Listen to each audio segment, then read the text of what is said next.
Hello everyone, and welcome back to Castle Mac's presentation of Waterdeep Dragon Heist.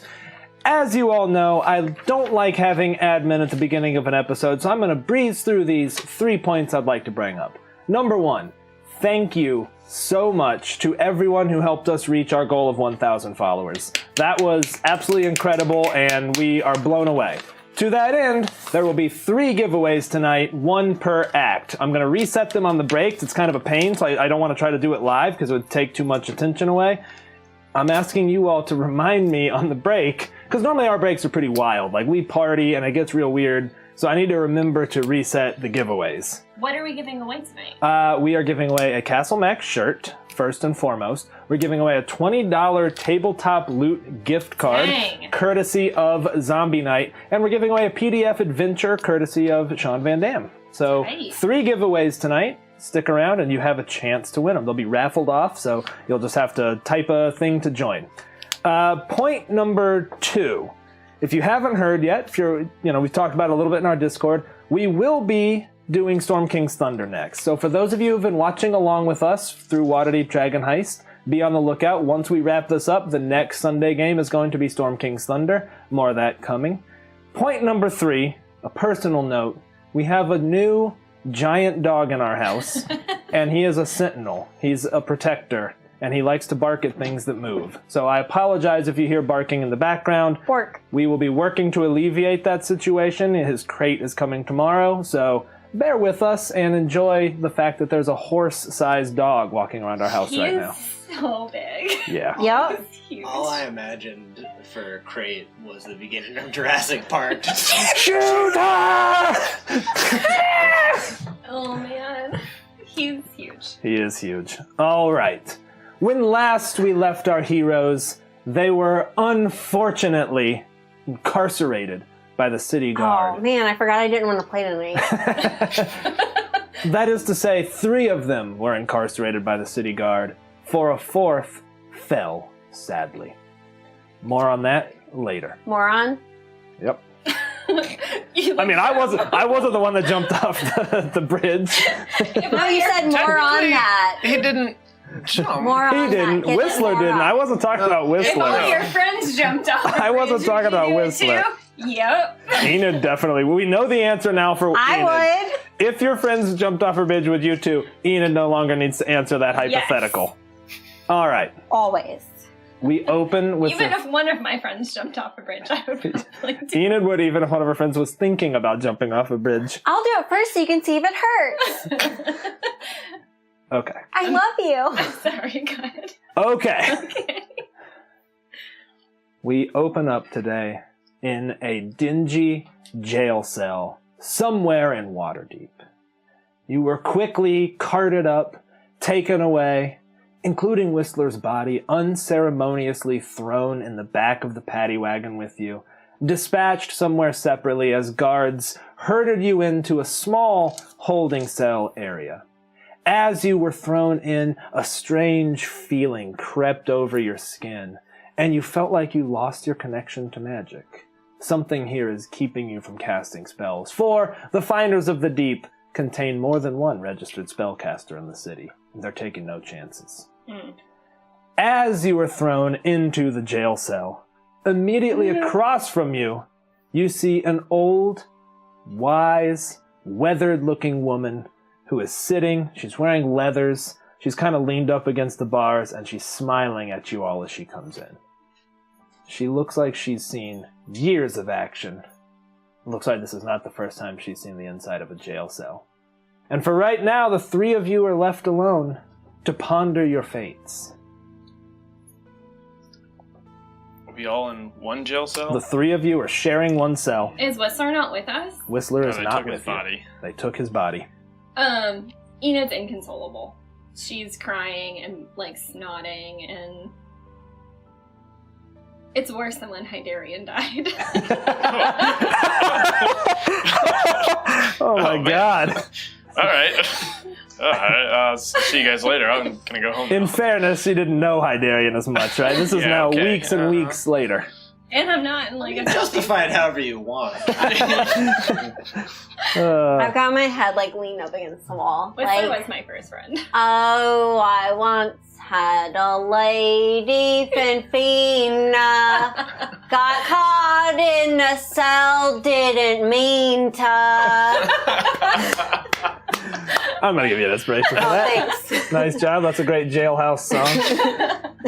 The woman kind of leans in, looks at you all. First time? Yes, it is. For some of us. What for? Name it. We all jumped off a bridge, What's that? and Whistler died. Spellcasters, some of you?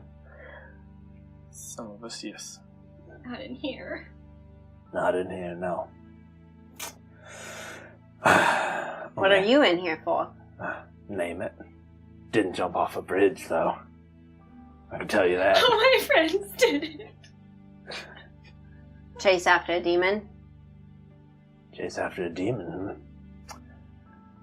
Did you have business with that demon? We've always got business with demons. Maybe that's your first problem. Lost a friend, did you? Aye. A dear one, too. Sorry to hear that. You adventurers? You look like it. Allegedly. Obviously not doing a very good job of it. Well, surely that's part of the business then, hmm? Part of the cost. Lives. Friends. I'd get used to it if that's the life for you.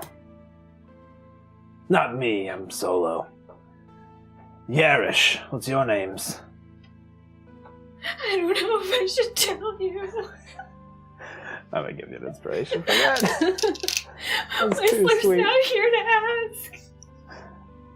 Name's Nami. Nami, nice to make your acquaintance. Waterdeep? Yeah. Haven't known too many. Been all around. Seen some down in Arm. More common there. Is that so? Have you been to Ulm? Oh yeah. Do you know any birds there?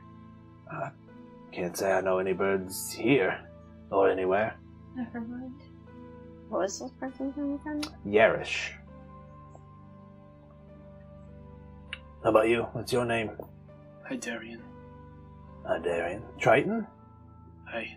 Never met one. A few of us above the surface. And how's that? A bit fish out of water. Some may say, aye. Well, if you've landed here, you've pissed somebody off. I know I certainly have. And who'd you piss off? Well, let's just say I was going around performing some tricks, making people, let's just say I was making nobles real amenable to me, if you catch my drift. The city frowns upon that sort of thing. It was fun while it lasted. You from Waterdeep? Oh, yeah. Lived here most of my life. Spent some time adventuring, some time sailing, some time Sailing? drifting. Oh, sure. With who? Oh, you name it. What ship? What captain? Captain Zapparo most recently, but that was 20 years ago. We were aboard the Fair Wind. Heard of her? Was it a well-known? Would I have maybe? Roll something. I don't care what. You tell me. You tell me. Athletics. Roll athletics. Wait, roll athletics. Yes. Yeah, the Ash Run. I've heard of it. I just realized that you and I are wearing the same Oh, shirt. yeah. I got a 5, so it probably wasn't. You've I never probably heard know of it. anything. She looks and she's like, haven't heard of it. It's just a merchant ship, nothing to write home about. We ran the Moonshea run time and time again. Kind of sick of elves, if I'm being honest with you. Hearty. I'm already having a bad day. Darling, I'm sorry. I didn't mean you, of course. Present company excluded. So, how's this process gonna work? Depends. I saw a lot of hoopla when you all came in. How many guards were there? I counted 24. It only took 3 to bring me in. Did you put up a fight? Nah. It'll go a little easier for you. Nobles involved? Probably. Yeah, it'll go harder for you. Oh. Here comes someone important.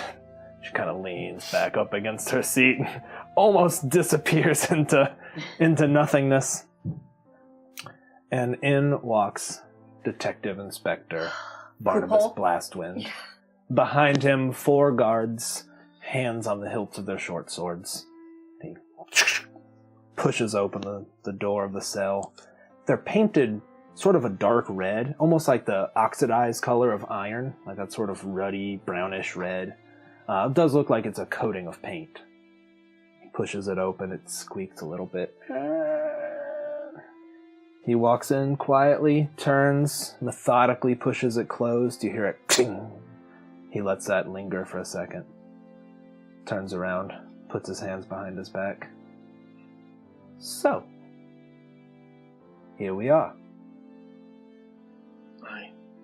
I have some questions for you. I can tell you that answering them honestly would make both of our lives so much easier. Are you prepared to answer them? Nami? Enid? Hydarion, can I trust you to answer my questions honestly, or is this going to be more of a difficult process? I think that at this point, Enid has probably turned sober. Because she's so depressed. Yeah, that's fair. And I think that she would be like sobbing and be like, "Oh, talk if you tell me Whistler's okay." He looks at you for a second and says, "We've yet to see. Let's start at the end. Who are those devils you were chasing across the rooftops? And why?" And who's gonna represent us in our case? That's how it's going to be then. I'm merely trying to answer some questions. If you need counsel, we can certainly arrange that for you. I'm merely trying to make sure that when I do tell the truth, I don't still end up dead. Per Waterdeep customs, I can have a counselor appointed to you. I'd be very grateful. And I'm genuinely saying it in like a nice way. I'm not being fair shitty. Fair enough. I mean, he's still annoyed, but he doesn't seem unnecessarily annoyed. He seems like a man of process, appreciates that you do it in a way, but is also annoyed. Like, he knows it's right, but he also doesn't want it. He's like, well, fair enough then. I'll return when I've found an appropriate counsel. Nice. Is there someone you wish to tap to represent you? Per our rules, they have to be reachable within 12 hours. How could we tap that would actually go? Like, November wouldn't represent us.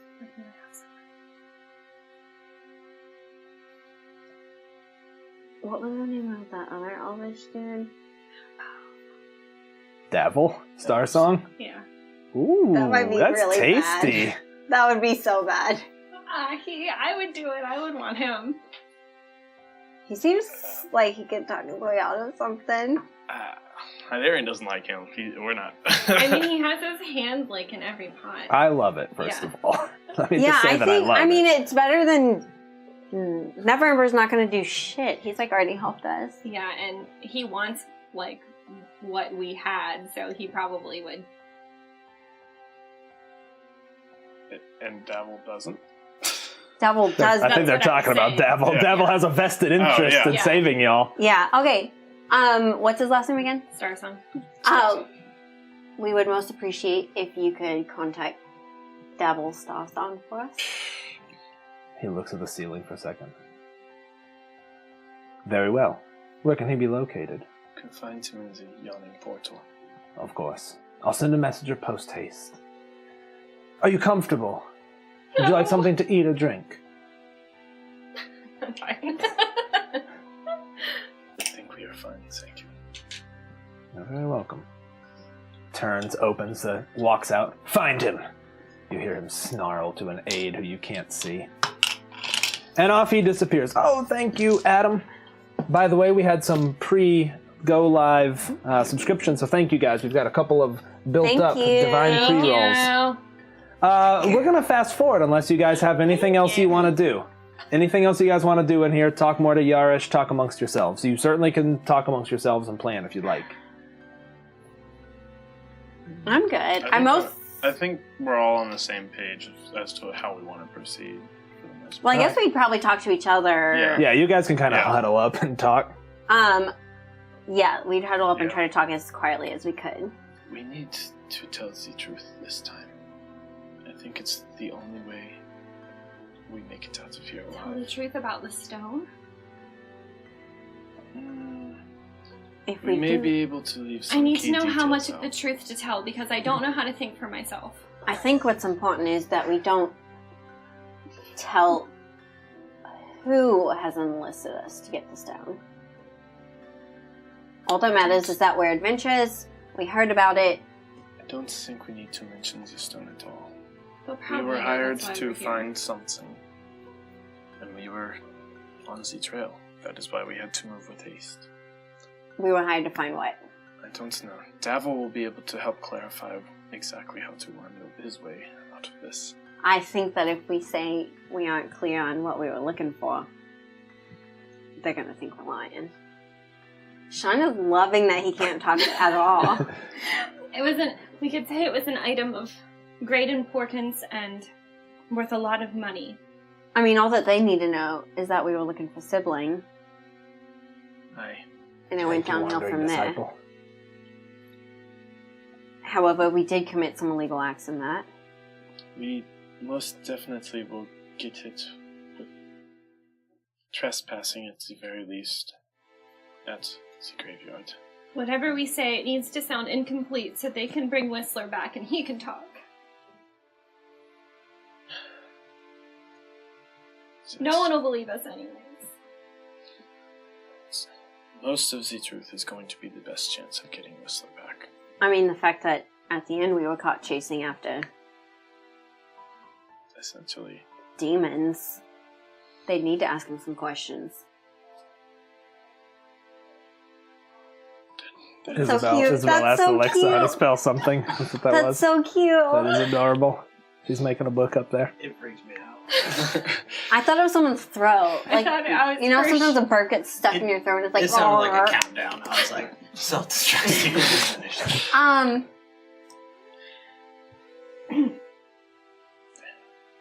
Yeah, They're not going to let Whistler just die. They're going to want to prosecute him too. I don't see why they'd spend the money bringing him back just to prosecute him. He's had the ultimate prosecution. If Mr. Blastwind is as thorough as he claims he is and has been, he's going to want as many details as possible and to make sure this is seen through to the end. What do you think they already know? Let's list that. I think they think that we made that whole bloody mess. We know that's what they think. That's what they accused us of when they locked us up. And they started thinking that that was us because of the fireball that went off in our home. And All of these things we weren't even responsible for. That is why the truth is the best. I mean, Because we are really only complicit with a couple of bad murders deeds. and trespassing. At the end of the day, we just got caught in the wrong place at the wrong time. Fireball started all of it. Killed our friend. We wanted to know what happened. Sibling dropped the fireball. I don't We did know find about that out, Sibling, though. But we have close to no proof that Sibling even existed. It was destroyed, and it looks like a pile of rubble, a barrel that exploded. But we would know where to find it. We could tell them where to find it. Probably But- been cleaned up at this point. What's to differentiate Sibling from a shelf that has fallen apart? Well, we have the baby booty. What was siblings creator? Nim. Nim. Possibly Nim would. Nim's our friend. He's one of my best friends. How much would they trust Nim, though? Nim can't lie. He's not even real. That's why I'm asking, how much would they trust Nim? Not at all. Well, they could trust him because he doesn't know how to tell lies. But he could be programmed to only lie. If he's He would never do that. They should talk to him. If Nim is our best backup, we are sunk. Let me just think. What would Whistlet do right now? He would know just what to do. What would Whistlet do? I think he would want us to tell the truth. That much is definite. I think we all know that. And for the sake of dramatic irony, as you are discussing, you hear the click-clack of dress shoes on marble. And around the corner walks the most beautiful elf you've seen, long golden locks.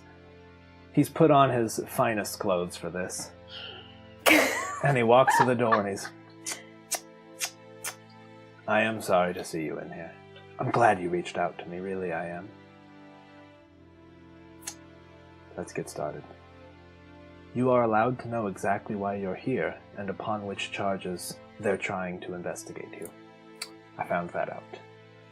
They believe you had a hand in the massacre at Growlhund Village. Did you know that the entire city is in an uproar right now? No one knows who you are, but if that were to get out, it could be very bad for you. People believe the noble villa was attacked, everyone massacred, and I think that the guard think you did it. That's not the case. Tell me it's not the case. It's not the case. We were not the attackers. That's why you're here. They don't know anything about anything else. They know nothing about the Stone of Galore. The only thing they can actually pin you on is fighting devils in the streets. Now, devils, let's just say they're not exactly protected citizens. So at most, they've got you on disturbing the peace. Whistler's a devil. He was just friends with him. I wouldn't worry about Whistler. This is the most high-profile case in Waterdeep right now. They're going to want to explore every nook and cranny. But again, they know nothing of the stone. They know nothing of the gold. And they know nothing of whatever else I was thinking about before I heard Alexa teaching our daughter how to spell a word upstairs. It's super adorable. How long do we have to go over what actually happened with you before Blastwind returns? Not long, unfortunately. Okay. He'll be in shortly. We were there. That much. Enid, Mommy? will you do that message thing and tell him where I hid those diamonds that I hid in the house that the law's looking for? You try to cast it, and the spell fizzles almost immediately. You can tell that you are in an anti-magic field. Damn. I think I left a candle burning at the house. If I told you where, could you maybe blow it out?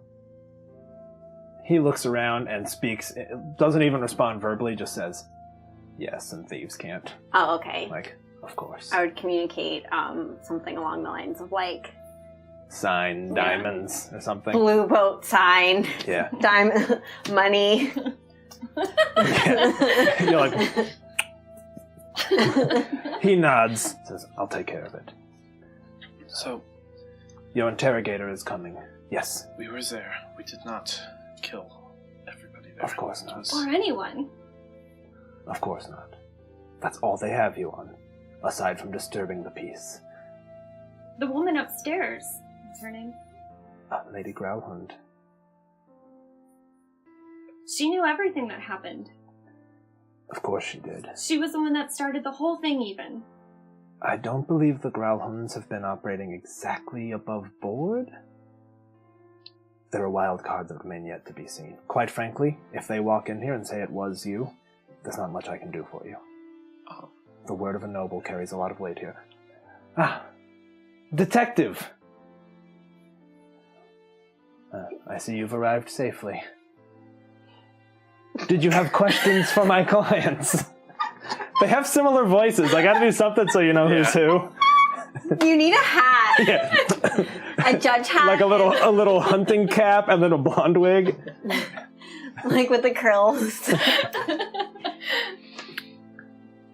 Blastwind says, let us start at the end then, if that's all right with your clients. Who were those devils, and why were you chasing them across the city, across the rooftops of the city? To your own detriment.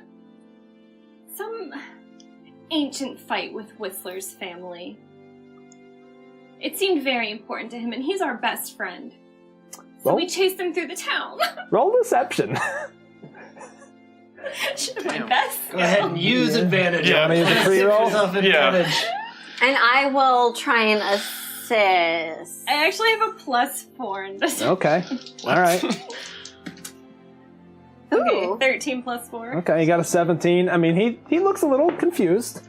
He's kind of like that does make sense. It's a very plausible thing.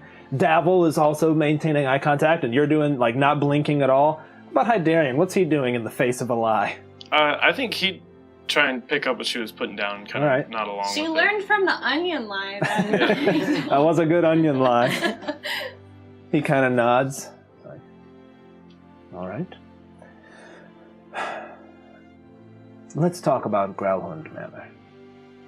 Numerous witnesses place you at the gates to Growlhund Manor. We're interacting only moments before, as I recall. Well, we quickly did the math. We could have made it there in exactly the amount of time. Give or take, of course. Either way, you're hardly inconspicuous. Multiple witnesses saw you there. So what was your business at Growlhund Manor, I might ask? They're not wrong. We were there. You were. What was your business at Growlhund? Well, it stems from that fight about Whistler's family. Something about soul debts uncollected. Soul debts uncollected? So you were going there to slay the staff and collect their souls? We were told that then explain to me. The demon would be there, asking devil demon. A demon? Yes, the one you saw us fighting. So you were doing business with those? No, we were demons. told to communicate so that Whistler did not end up on the wrong end of a devil's contract. Go ahead, roll deception. My dude lying through his teeth. Rolled pretty good. That's a 19. Okay. He's looking you up and down like, so let me get this straight. The Growlhunds were dealing with a demon, you say? Yes. Are you versed in infernal beings? Did you know there's a difference between demons and devils? Not too much, honestly. Okay. Only what we know from... Davil steps in. He's like, what he's trying to say is they were there on completely legitimate business and had nothing to do with the massacre.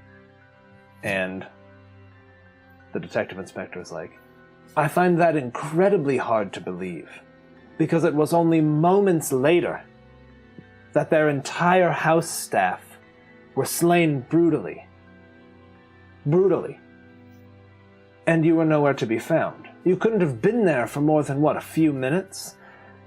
How did they even die? We don't even have that many weapons. We collected a fair number of weapons from you. And you're capable adventurers. Even still, there's no way that the four of us could have done that much damage. Isn't there?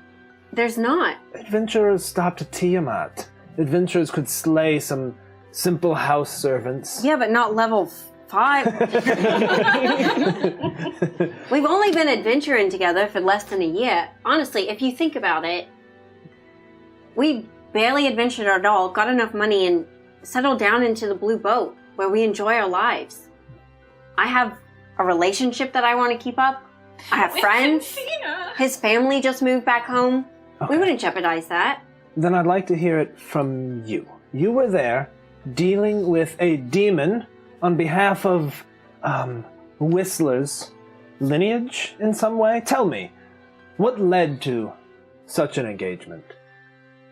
My engagement with Whistler? He's my best friend. I find that hard to believe. Roll deception. Okay. What did you get us into, Coach? 11 plus 4. All right. He cocks an eyebrow. The two of you were to be wed. No! My engagement as in we're best friends, and we decided to be best friends, and when you decide to be best friends with someone, you are going to help them no matter what they get into, because that's what best friends do. Good. Of course. That's what best friends do. So what was it that he was into that led to the massacre at Growlhound Manor? It didn't matter. It doesn't matter. It doesn't matter. If someone was wronging Whistler and he needed our help, of course I would help them. I see. And of course you should. That's what best friends do for each other. Even if you are required to murder people for best friends. No. It did not require us to murder. We just had to go there with him. Nami, I'd like to ask you, then. I'm putting the pieces together. You left the Blue Boat Tavern in a rush. Not to buy onions, as it turns out. Fair enough. You left it in a hurry. On behalf of Whistler, who had some unfinished business. This business was something any best friend would do for each other. And led to Growlhound Manor. Am I understanding correct? Because that has been the story thus far. Is that accurate? Depends on what else your head is adding inside of there. I see. Describe to me, then, what happened when you got to Growlhound. Hi, Darion. I'd like to hear it from you. Great. Actually, can I tell you what happened? Because I'm the first one that saw anything. Okay. That's true. She was a little bit ahead of us. Go ahead. I'd like to hear it. So sometimes, I don't know if you know, I am a registered user of magic in Waterdeep. I signed the papers. The elf, I talked to them. The magistrate, yes. I'm aware, yes. Okay, well, I'm just saying that I cast a spell, and I'm not always that good at it, and I cast the spell, and sometimes things happen when I do that, and it caused me to do a thing where my feet flew off of the ground. Okay. And when I flew off of the ground, I got a view into the window, and that's when I saw other people that were dead, and it wasn't us. But of course we went inside. All of those people. You're telling the truth here, right? Yeah. All right. Then I'm going to let him roll an insight. That all happened. Okay. Yeah, that is 100% true. So he's kind of like... So the massacre had occurred when you arrived then? We only knew that because of my spell that backfired and my feet flew off of the ground. Sometimes I cast a spell and flowers grow. I can't help it. He's like, thank you, Enid. Thank you. So you arrived to find a massacre, and you fled? Continued to have business with these infernal beings on behalf of Whistler? Is that what happened then? Yes. You came upon a massacre and fled. Well, we walked through the house to find any survivors, and we found none. That is very true. We walked through the house, and we attempted to find survivors to see if we could lend our assistance. As you already noted, we do walk with weapons and we are adventurers, registered adventurers. Of course. Tried to lend our hand, see if we could assist. All those bodies in the dining room.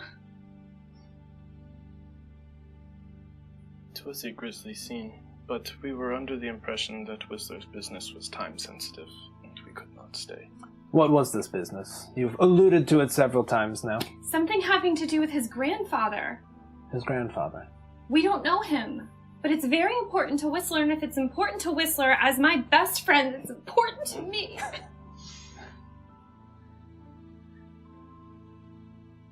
He might be on some kind of royalty. Of course. He thinks about it for a second. Davil is sort of looking at you guys like... One single elf sweat. He dabs it off. He turns back around. Let's start at the beginning. When first the name the Finders of the Deep is whispered amongst the alleyways of Waterdeep. You happen to be in the right place at the right time to rescue Lord Renaer Neverember. And in so doing, in a single evening, had entanglements, oh yes, I know about them, entanglements with both the Zhentarim and the Xanathar's Guild. You can't walk through the street without interfering with anything like that. Fair point. That Waterdeep. comes with our territory as adventurers. You can't give a single person on the street with no money a simple coin without accidentally supplying something to someone. And later, you helped broker a peace treaty between the Awesome tribes and the Lord's Alliance. You've got your fingers in a lot of pies, is that fair to say? I don't know what that means. It means you're connected to a lot of different bodies, different entities. You could look at it that way, or if you chose to look at it another way, we try to help people. We happen to find people who were in need. You see, I have a different view. In my opinion, in the short time you've been in Waterdeep, you've manipulated and murdered your way into a great many people's business.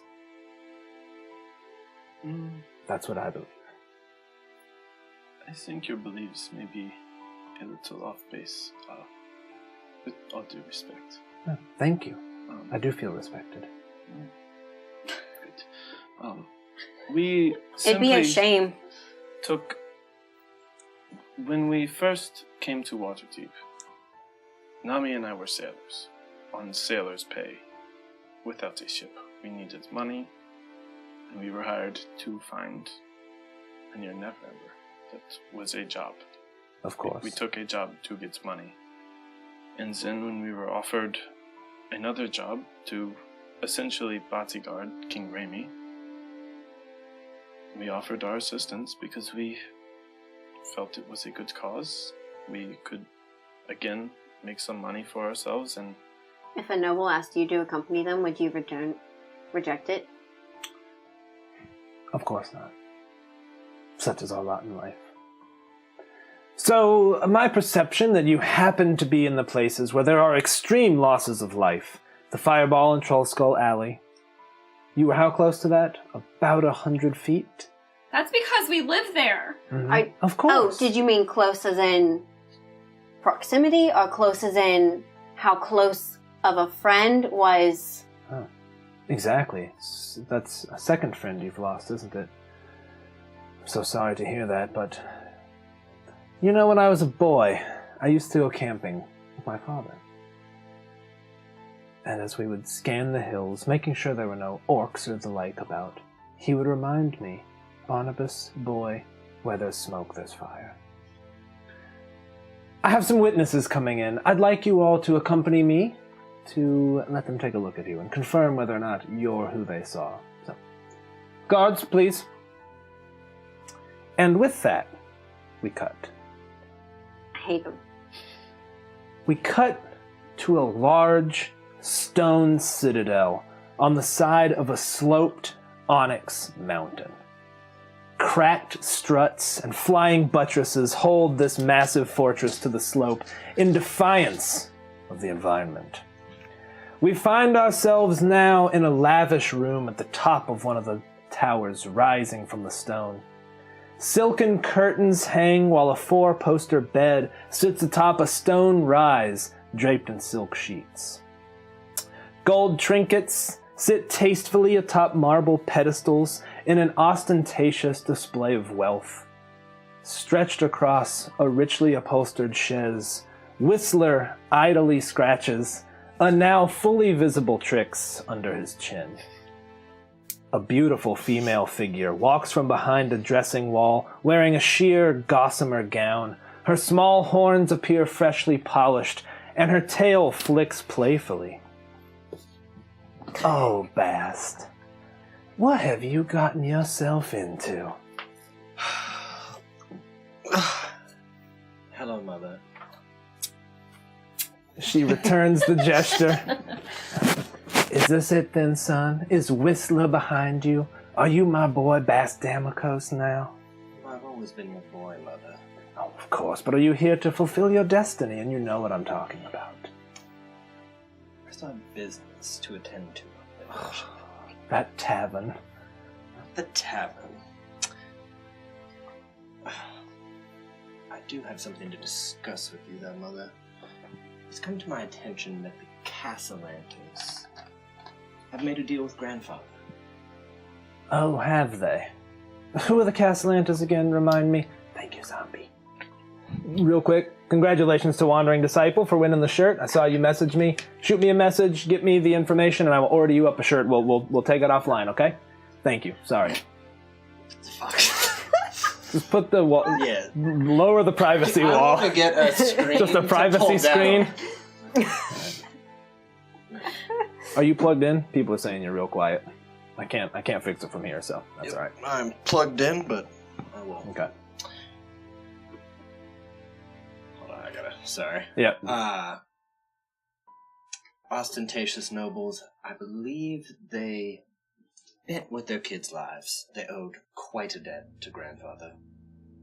Sounds like Grandfather. Then what's the issue? It's perfectly normal, Whistler. Fast. Thank you. Look what you've got me doing. It is, but I'm assuming they had 3 children. The older one was missing, that the bill came due, and I'm thinking that the bill is coming due on the younger 2. Again, all perfectly normal. You're suddenly having a quarrel of conscience, Bast? This is how currency down here works, boy. You know that. It does indeed, Mother, but you made the choice to have sex with a human, to birth me, which means that I'm also half human. Which gives me choice, and frankly, it gives me love and empathy. Perhaps, though, that's not all to your detriment. I'm listening, because right now... Well, never mind. I assume that you could square the deal for those children. What was the original agreement? Do you know? I can send a messenger, find out, if you'd like. Please. I'm not fully sure what the details of the deal were. I know that they owe a great sum of money. Simple gold. Sounds like your father. Your grandfather.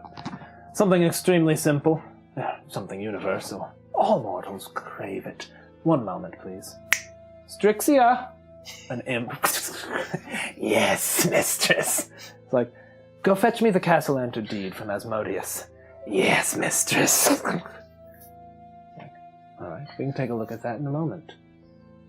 What are you proposing here? Why is this under your skin so much? You're home. We should be celebrating. I don't know that I'll be staying, Mother. I think we have other work that needs to be done. What, saving 2 souls? Beyond that, me going back is in your best interest, and mine. I'm listening. Mother, I want you to think about what's transpired in the material realm over the past few years. Tiamat nearly broke through Zariel's chains. Quite embarrassing. For Zariel. Avernus always has a tendency to be, well, less than shipshape. Agreed. I love it. Flips a fan out. However, 4 mortals drove her back. 4. This is true. They have certainly caught a lot of people's attentions. As they should. 4 mortals managed to find enough power, artifacts, secrets, to stop a god from leaving the Hells. You cannot go there. Neither can anybody else, with the exception of me. There is power that we can't have out there. That we can't take here. No, I suppose you're right about that. What is it you're proposing, Whistler? I'm seeing where the 2 threads are meeting. Your value on the surface world, and your interest in the Castellanter debt. Let's get to the point, boy. I know it's there somewhere, on the tip of your tongue. I'm willing to make a deal in exchange for the castle antics. What sort of deal?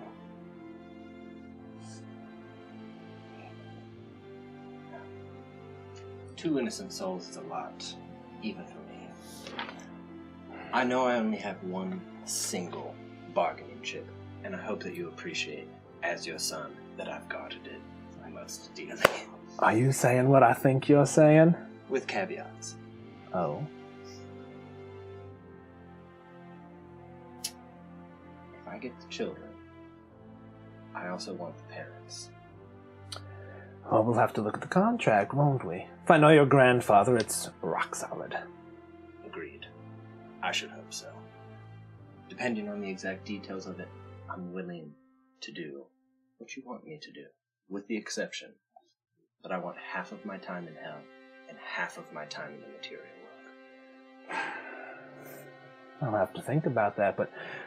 Well, if I know Fierna, you might need that long of a break from each other anyways.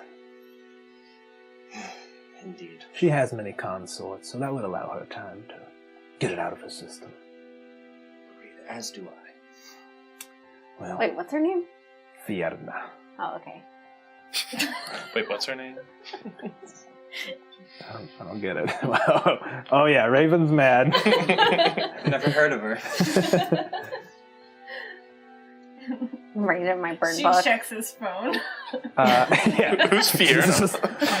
As soon as you say that, you feel a tug, and Trix is like, "Ah, my lord, is this really what you want to do for two souls? They're just two humans, I mean..." Excuse me a moment, Mother, and I'll pick Trix up. Of course, I'm going to just write Fierna quickly. Is that fair? Fair, though we've yet to Of strike the course, deal of exactly. course. We're just talking, we're just negotiating. She hasn't seen you in some time. I'll be back, I'll leave you two alone. She walks through a beaded doorway. Of course it is.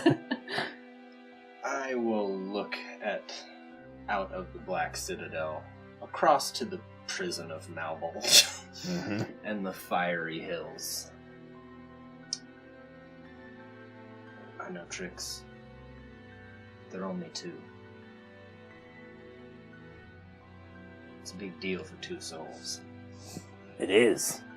And they're children, you don't even know if they're valuable. What if they grow up to be artists? There's nothing wrong with that. Well, I'm just saying, in your army, there's going to be less room for artists than there are, I mean, they showed no magical aptitude, my lord, that's what I'm saying. Agreed. But the fact that they're innocent is perhaps enough. It's my eternity in bondage, that's for sure. In matrimony. With Fierna. With Fierna. They're not, well, they are all bad. But they aren't without their benefits. Being a king of hell isn't so bad, I suppose, especially if we're spending half our time up there. Who knows what we can unlock? Well, if it's really what you want, but... Your decision. I only have one Big card. decision. 2 for eternity. 2 for eternity. We could also just stay here, look around, it's pretty great. It's alright. The Onyx Vistas, magma flows, I love it. Well, we'll be in Ledgerthos soon. We're going to take the deal, Trix. Play our one card now. I'd hope to hold on to it for something else, but... I think this is what my father would have done. It's the same calculus. The choice is yours. And moments later, Glacia returns. She's giggling. Beside her is Fierna. A woman clad in skimpy black lace walks in, smiles, looks you over, whispers like, "Sorry," snaps her fingers, is now a very muscular Greek statue of a man with a beautifully trimmed goatee, walks up to you, puts a hand on your side. It's been a long time. Indeed it has, beloved. You're looking fit. I'll look however you'd like. And then Glacia, I found the deed, the contract, if you'd like to review it, my love. I would indeed. I'd like to see what this is. Can I get the short version of this? Yeah, the short version is essentially that they promised to raise... they got 999,999 pieces of gold from Asmodeus in exchange for their 3 children's souls to be paid every 2 years. There was a payment plan, so if they made it, they would get to keep the souls. They did not make it. They do still, in fact, owe about 400,000, but they're pretty far behind. They're at 3.5 years, and they're not going to make it. The contract essentially gives them, in addition to gold, some very minor powers for the parents. They are pretty minor, but they are ritualistic in nature. They can summon some demons, some lesser demons, that they can sort of bring back into the material plane. It's about the gist of it, really.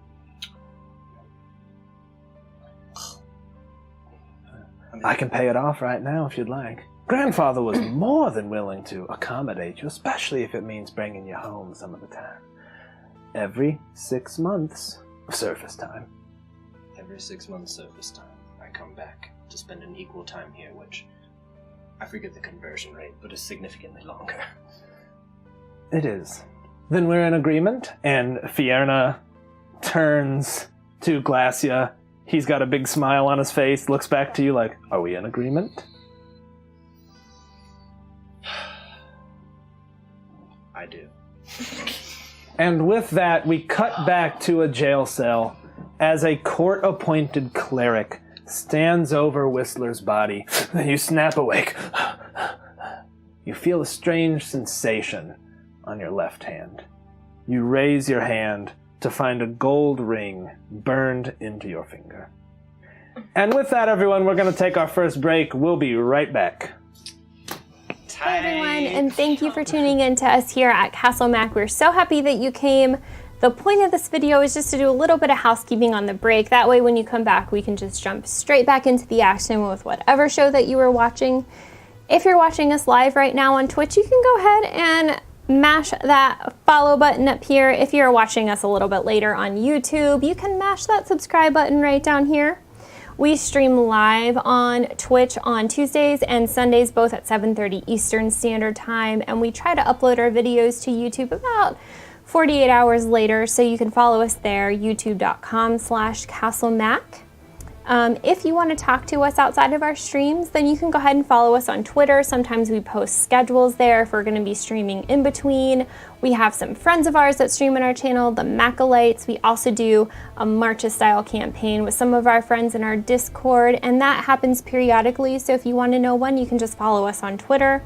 Our Twitter handles are all CastleMac, and then our first name. You can follow me, I'm CastleMac Lydia. You can follow Raven. You can follow our DMs, Stephen and Johnny. You can follow any of us, and you can find our names right underneath of our characters on our nameplates. So we would love it if you would follow us, and you can find us on our other streams there. And also, if you want to talk to us off of Twitter, you can follow us on our Discord. We have a Discord server.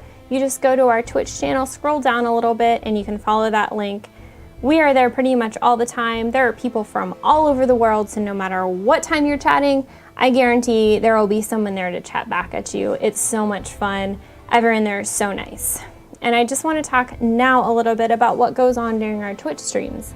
So for every 500 bits donated or every sub, we get a divine reroll. That is basically the god saying, you can re-roll that terrible d20 roll that you just made as a player. If you roll badly, you can re-roll that and hope for better. But also, if the DM rolls really hot and it's gonna hurt us, we can make him re-roll that in hopes that he won't hurt us quite so badly. So it's great. And with those bits, it allows us to upgrade some of our equipment. We've been able to get new microphones, so we sound so much better than we used to. We have these lapel mics. We're hoping to get some new cameras in the future.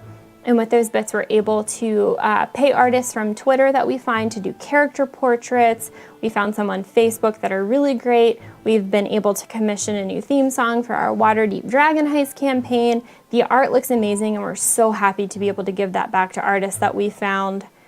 So with that, We are so happy that you're here. We are so thankful to have you as a viewer and a subscriber and a chatter in our Discord. We hope that you will stay around because in the next few minutes we'll be coming back to whatever show you're watching. We're so happy that you're here. So thank you so much.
had one. Hello, everyone. Welcome back to Waterdeep Dragon Heist. Congratulations to Wandering Disciple for winning the t-shirt. During this segment, we will be giving away a PDF copy of The Banshee of Barovia by our friend Sean Van Dam. So that will be coming up shortly here. Let's see, where we last left off. Boy, a lot happened there. Yeah. A lot happened. Yeah. Oh man, Raven's mad. I like it. Raven hates when NPCs are macking on Sean. Do people still say macking? I don't think so. I don't think they do. No, they do? say that Yeah, all the I don't think time. they do. I don't All know the dating lingo. time. Are we gonna go to a lineup now? You are shortly. Slide into your devil messages, your DMs. Your DM's nice. Send me on Devil Messenger. Moments later, you all are sitting in your cell. Barnabas has walked out. Davil is there, and he starts rubbing his temples. And he's like,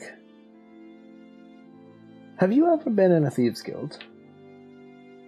Steal something? No. Have you ever been a grifter, a con man? I was a legionnaire. Do you think someone could pick up one of your tridents and be vicious with it without any training? It is a simple weapon, so yes. Okay. Leave the lying to me, won't you? Hydarian, sweet boy. It was merely out of survival. That man deals with lies every single day from people who are lying out of survival. That won't help you. I told you already they have nothing on you, but you've now implicated something different and larger. But I like your spirit. Well, he's at least confused now. Barnabas walked away from this not knowing what to think. That was very convincing that you showed up there and didn't do the murdering, and I believe you. I believe that is the truth. And I think he will see that too. He's very good. Truth. I know, of course. He's very good at seeing through lies. Well, He didn't see through that onion lie. no, he didn't. I don't know what you're talking about.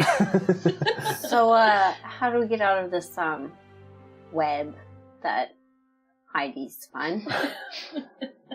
I've been thinking about that from the moment he opened his mouth. And I don't yet have an answer to it. Well, let's start thinking about it. And as he says that, you hear rattling of keys, door open. Said, all right, get moving.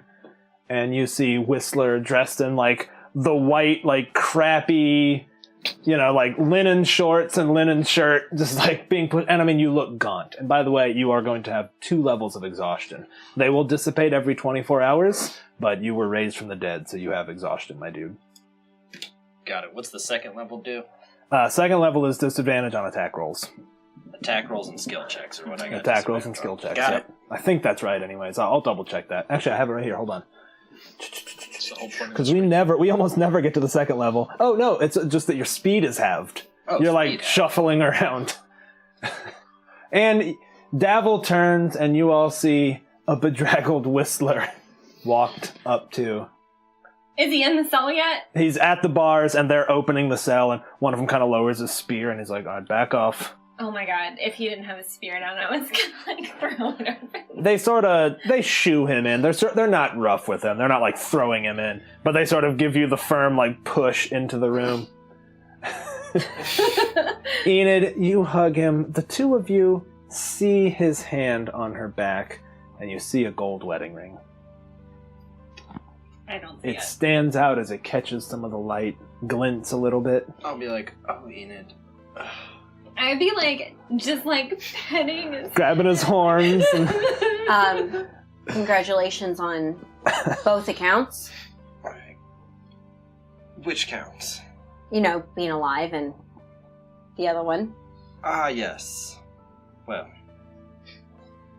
needless to say, I've made a few deals. Devil's like, oh, interesting.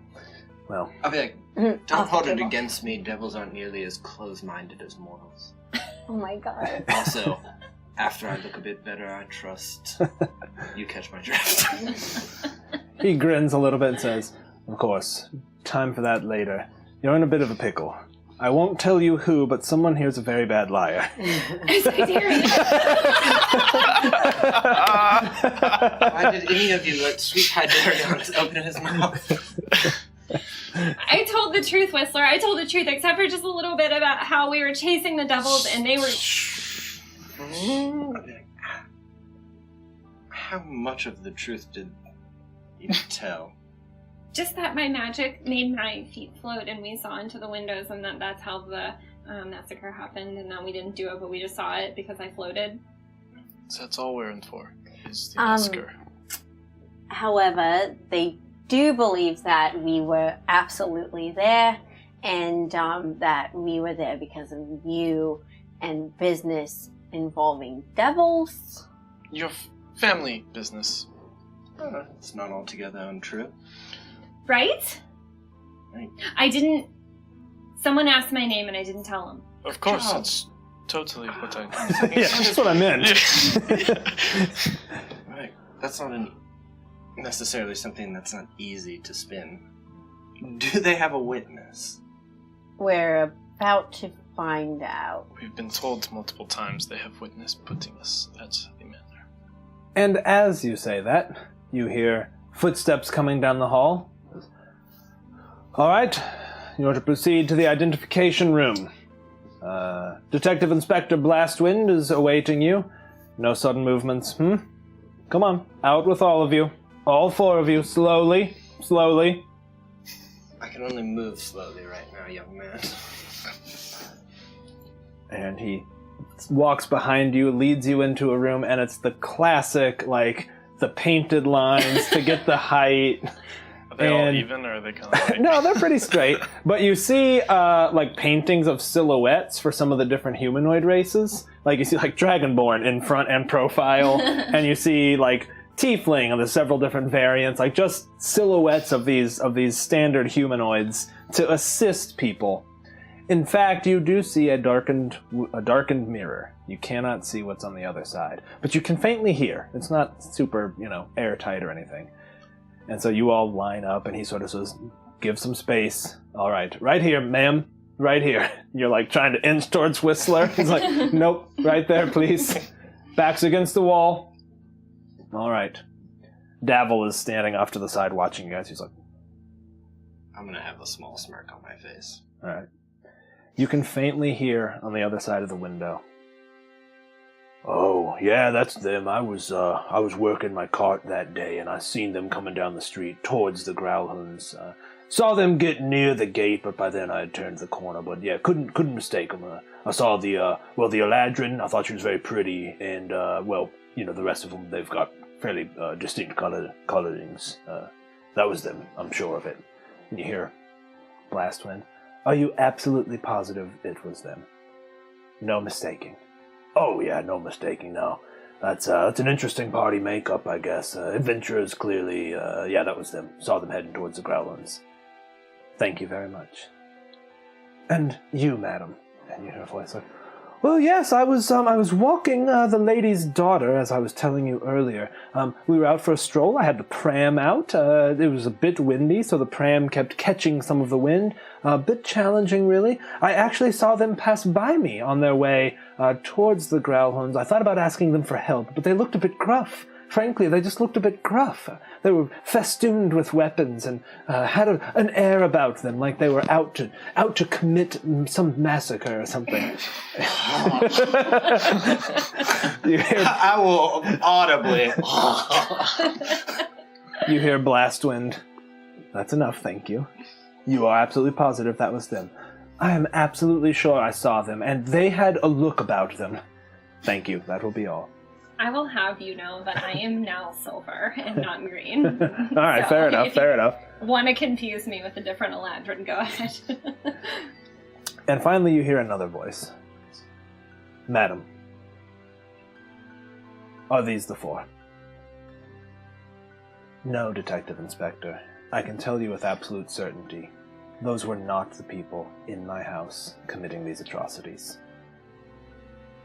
Are you absolutely certain, madam? Detective Inspector, I witnessed it all. It was horrible. So many of those servants have been in my family for so long. It was not these four. Of that I am sure.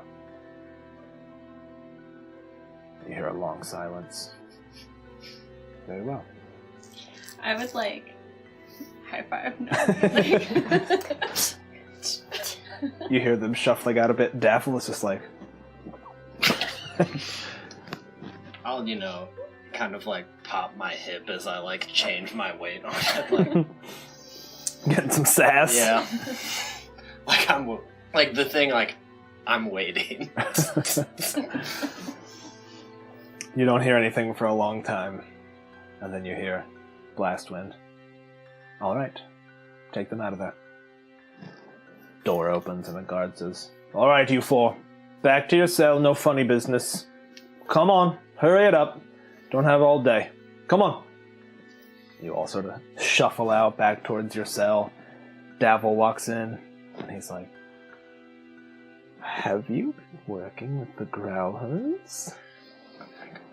My dear Counsel, those are all things to discuss shortly, as I was going to come see you, but seeing as my companions already thought quite quickly to have you be our counsel, we should be having a meeting for our mutual interest here shortly. Oh, I love when you talk like that, Whistler. Well, put it this way. With a noble claiming it wasn't you, you're as good as walking any moment now.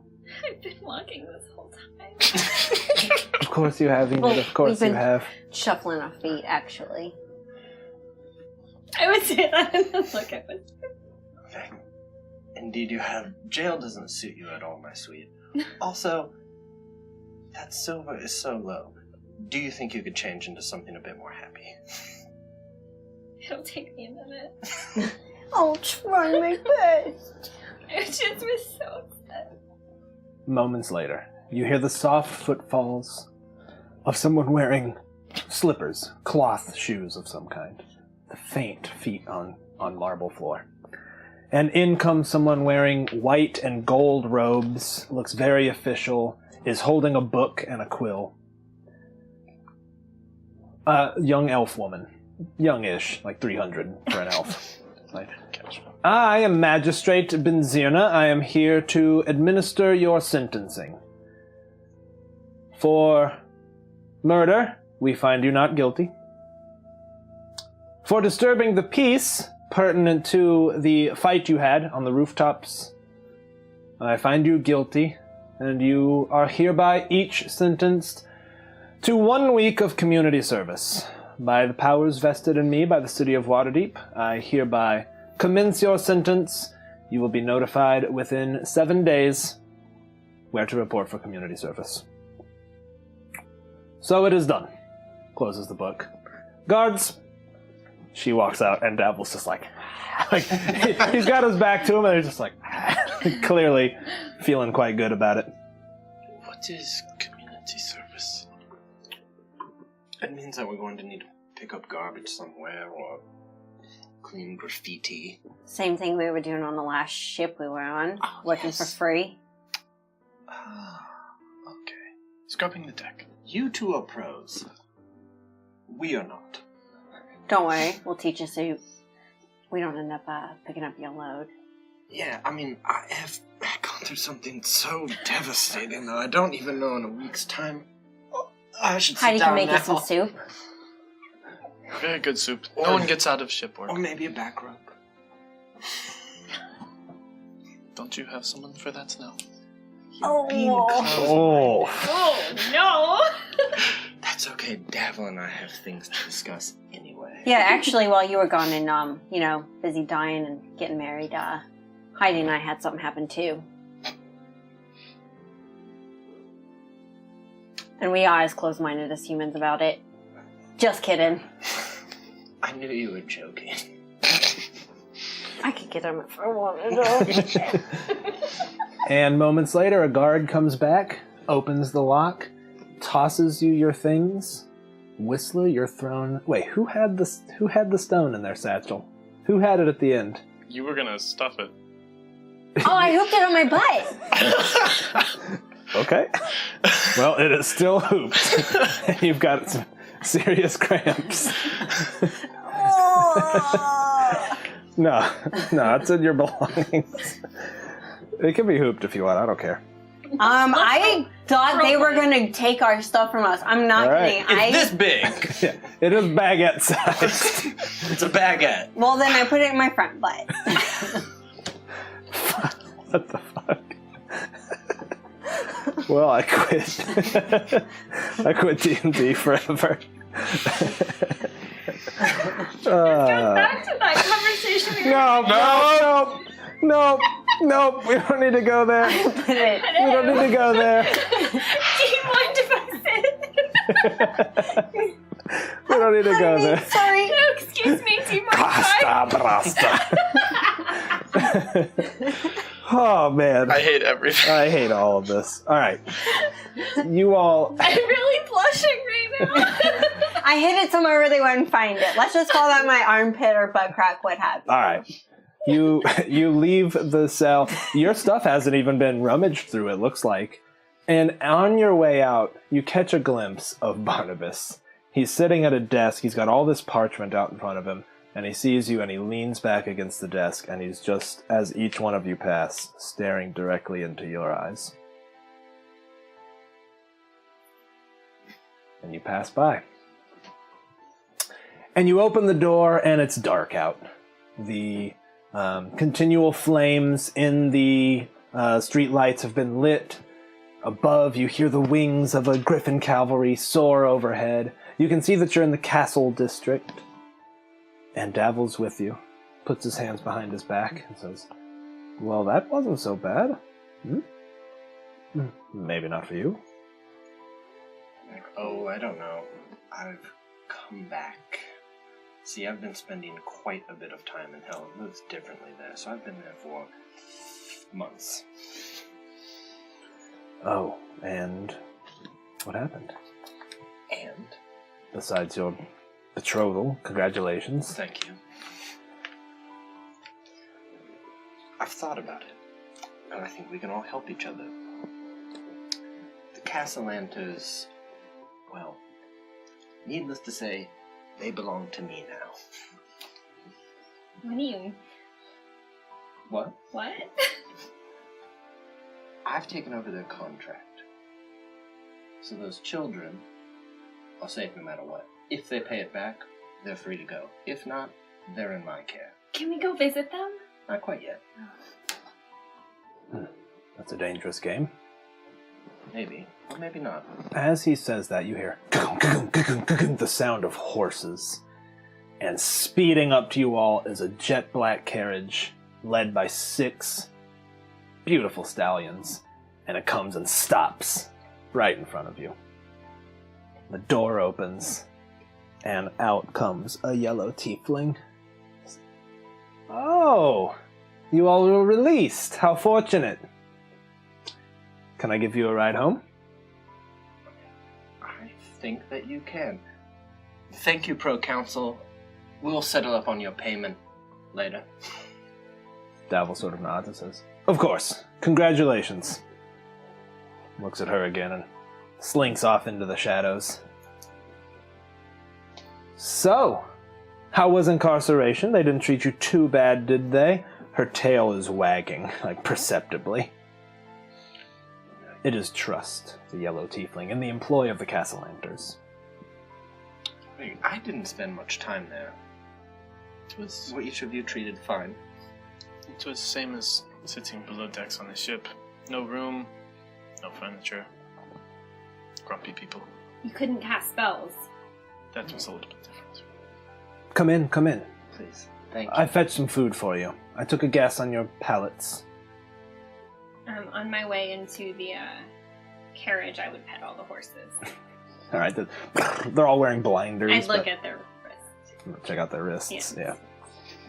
You climb into this. It is a beautiful carriage, lavishly appointed. It's got red velvet seating.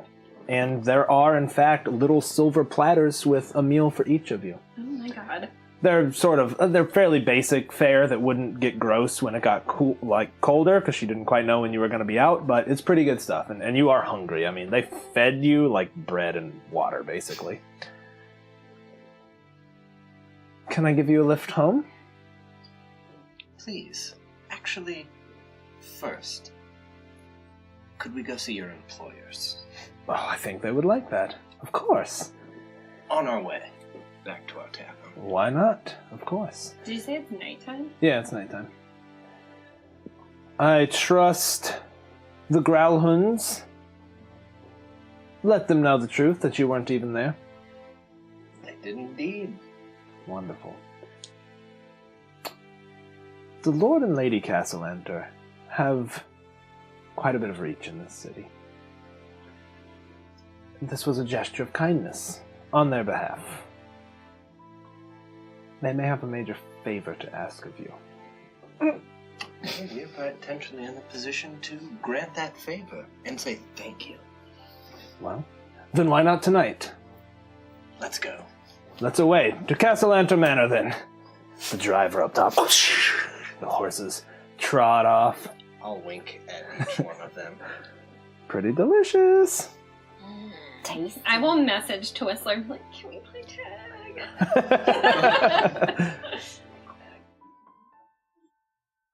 I'm sure that we can. I'm sitting uncomfortably and like... It's a lot of bumps.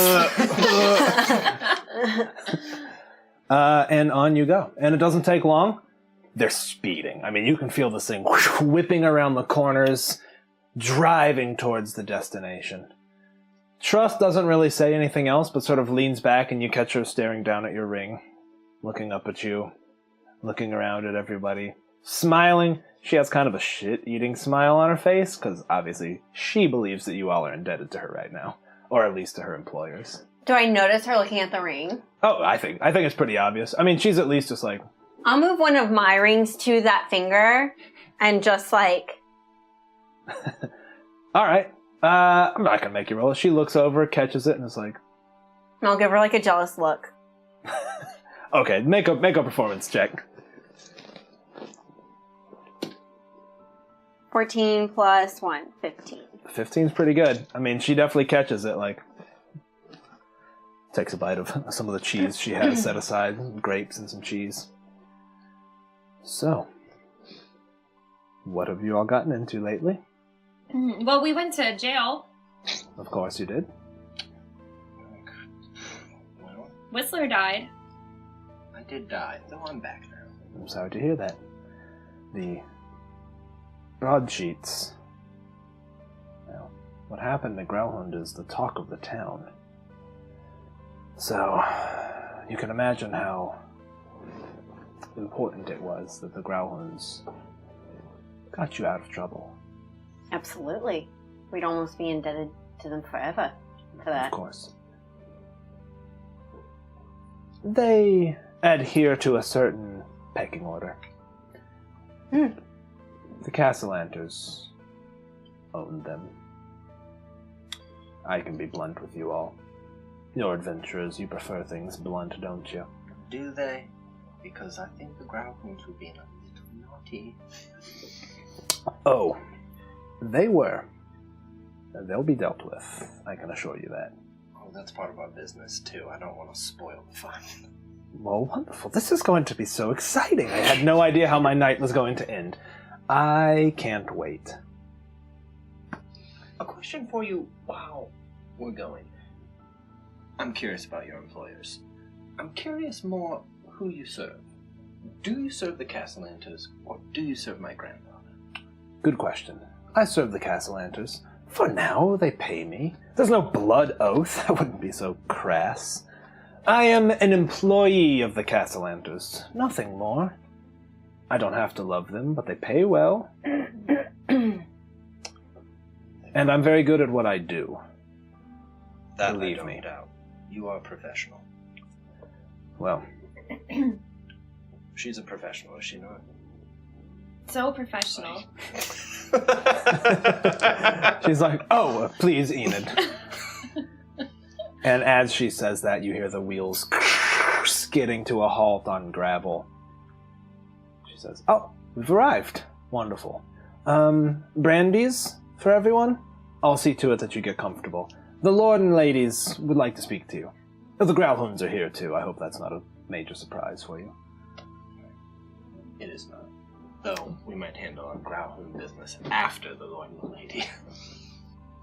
And real quick, Nami. congratulations to Bardic Lore Blog. You have won a PDF copy of Banshee Barovia. Hit me up and I'll figure out how to get that to you. Sorry, we're still doing our 1,000 follower raffles for a little while.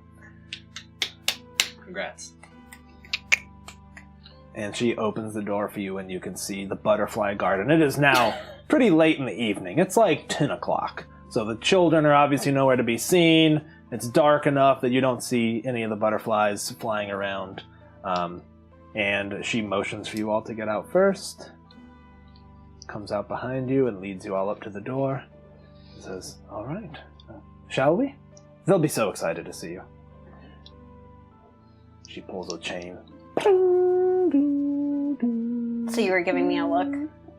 When I talked about the Growlhounds, that we might deal with them later, I would look at you. Nice. And one of the tiefling servants comes and opens the door and says, my lady. Oh, guests. You were expected. Come in, please. He nods to each of you as you pass. And in you're brought to a vast, comfortable sitting room. And before you is Lord Victoro and Lady Amalia Castellanter, dressed in their fineries, along with whatever their first names are, Growlhound. Yala and Orland Growlhound are also there. Of course. They're looking a bit more nervous. They're kind of looking at each other and kind of keeping to themselves. But the Castellanters stand up. Victoro is like, welcome back to my home. It's so fortuitous to see you this night. Thank you for all you've done for the city of Waterdeep. And Amalia's like, oh, Victoro, these are old friends. Come in. Brandies for everyone. We've got Elvish. I've been saving it for a special occasion. Absolutely. It's a time to celebrate. Wonderful. She nods to one of the servants who goes and immediately comes back with a silver tray with little brandy shots on it, little snifters of brandy. The Elvish stuff, just a dram will do you. She looks to two of the servants who are waiting by one of the doors. She goes, would like some privacy now, please? Of course, my lady. They disappear. Trust takes a seat kind of away from the main group. And Amalia speaks. Well, I'm so glad that you're not... Well, I'm so glad they didn't pin what happened at the Growlhound Manor on you. Terrible as it was. And she shoots whatever her first name is again. God, why can't I remember the stupid Growlhounds? Yeah, Yala. She shoots her kind of a look, and Yala looks away. Unfortunate business. And they were so ready to pin it on you. You stand out. You're easy to target. But the word of a noble goes a long way, doesn't it, Yala? She's like, of course it does, my lady. By now, there's no point engaging in subterfuge. I believe you all know what we're after, and I think I know what you're after. There's a stone. The Stone of Golor. Have you heard of it? Indeed we have. It's all anybody we deal with talks about, in fact. Follow-up question. Do you have it? We might. Wonderful. I presume I would... Maisie, come on. Come on, I would... I presume I would be insulting you if I asked if you knew exactly what you have access to. That would be insulting. I have a proposition. We can shield you from all manners of incursions from the law. We can shield you from the Xanathar's Guild, the Zentarum, and she again looks at Yala, and Yala's kind of like, We can protect you. We can make sure that your beautiful tavern flourishes, and that you can make a significant investment into it. The rumors we've heard is that there are 500,000 dragons in that vault. We're prepared to give each of you 40,000 of those dragons. This is a massive amount of money. This is enough to do anything you want with. Retire now. The rest will come to us. For investments? Of course. All the manpower you could require, we can throw at it. You can have a veritable army of guards protecting you as you go into the vault. And as I said, we'll keep the city off your back indefinitely. $500,000 is a lot. It's a lot of money. It's not 999. What did you say? Just under $1 million. Her face goes white as a ghost. It's like, what did you say?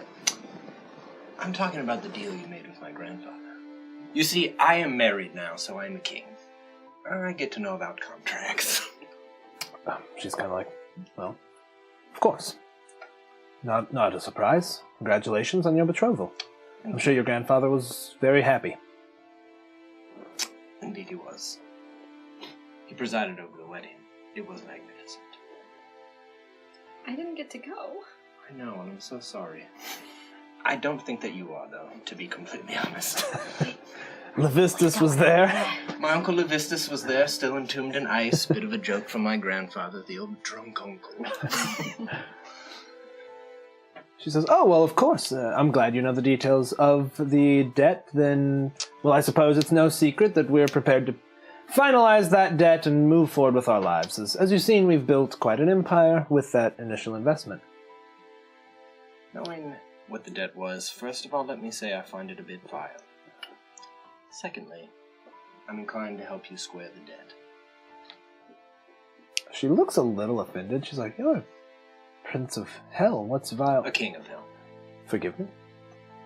And Victoro kind of looks down, and she's like, okay, then you're willing to help us square the debt. I'm listening. We will take you up on your offer. We will help you square the debt. We will find it. We will use whatever means at our disposal. It's a bit more complicated. There are other players involved, and I think we should play them off of each other. I like the way you think. The Zentarum to have them attack the Black Network. I'm sure they'd like to reabsorb them, as it were. Of course, put an end to some of that bloodshed. So, essentially, we'll be playing them off of each other, all with the promise of getting what they want. But as a sign of good faith, I'm willing, and I've been given access, to release your oldest boy right now.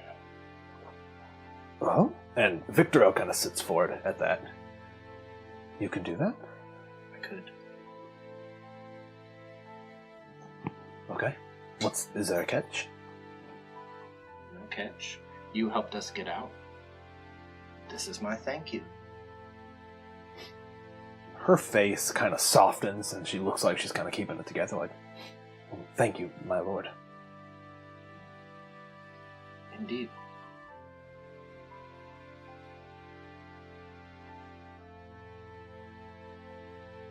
I suppose that's really it. I suppose we all wanted the same thing, so now we're just enjoying brandy.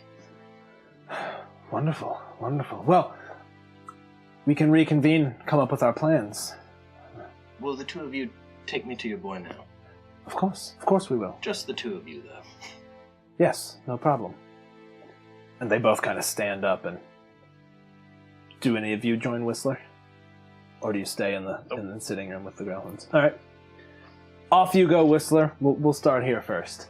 So, Yala's like... Ugly business, wasn't it? The manor. You know, I wasn't lying when I said many of those servants were with us for many years. We took care of them. Their family was entwined in ours, and it was truly heartbreaking. Suppose you didn't expect anyone would come attack you like that? No, of course not. Not when you got into the business of the whole situation. I admit, I was in over my head. I was playing with fire. I should have never. I was just trying to please the Castellanters.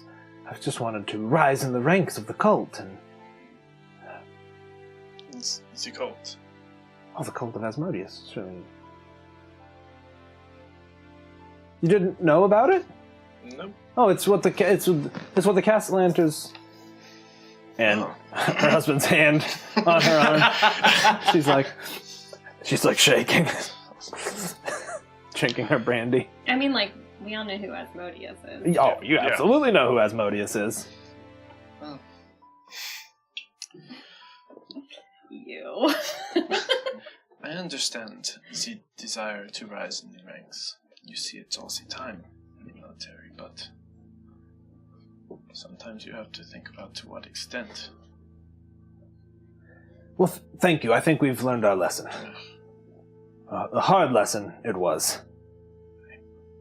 No one enjoys those lessons. I am truly sorry.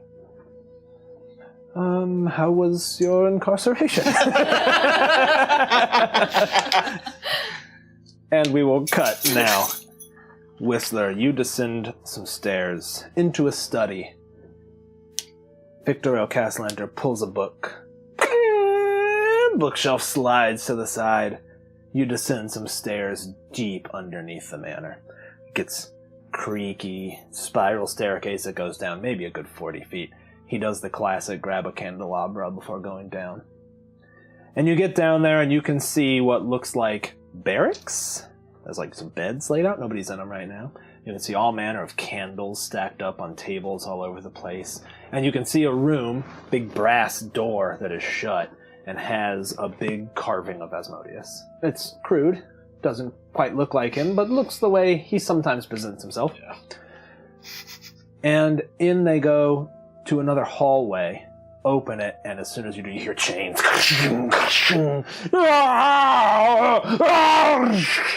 And you look to the back, and you can see a chain devil just...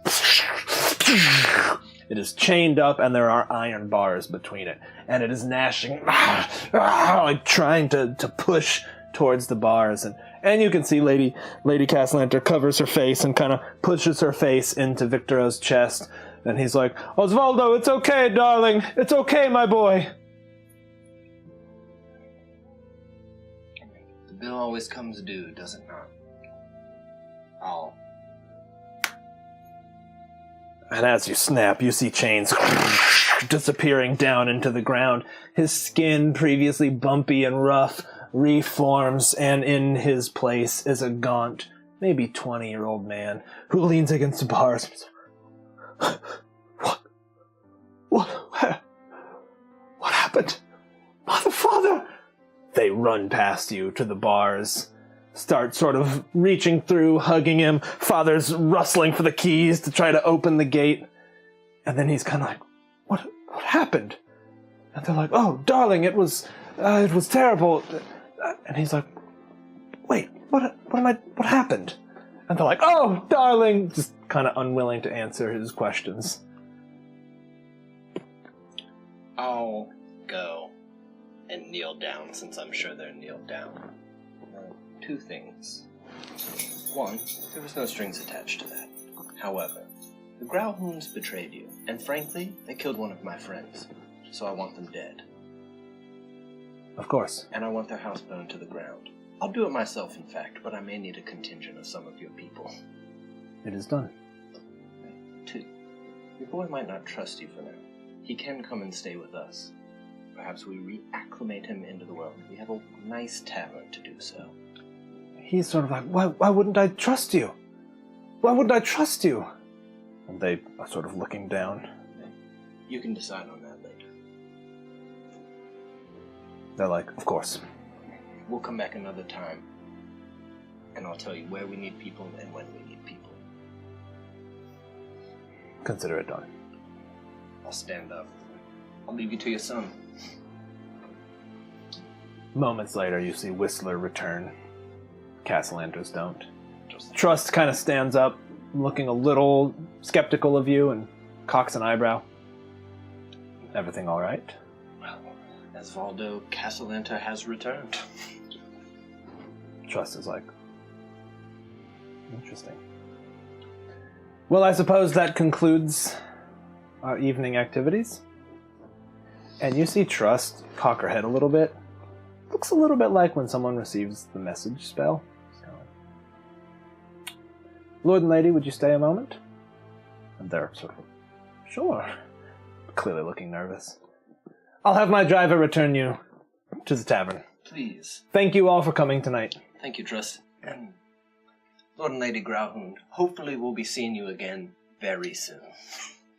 They're like, yes, of course. Clearly looking nervous. Like, Trust is like, we'll head downstairs after you. Thanks for the information. And We she's won't like, forget it. uh-huh. Enid stands up. Bye! Bye, y'all. So nice to see you again. Come back now. Thanks for telling him we didn't murder him. And moments later, you're back in the jet black carriage on your way back to the tavern. What now, gang?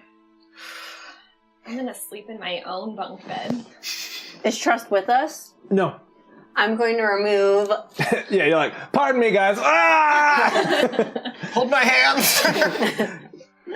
In fact, as you reach into the natural pocket where you're storing the stone, The body cavern. you find that it was just enough to attune to it. Oh my god.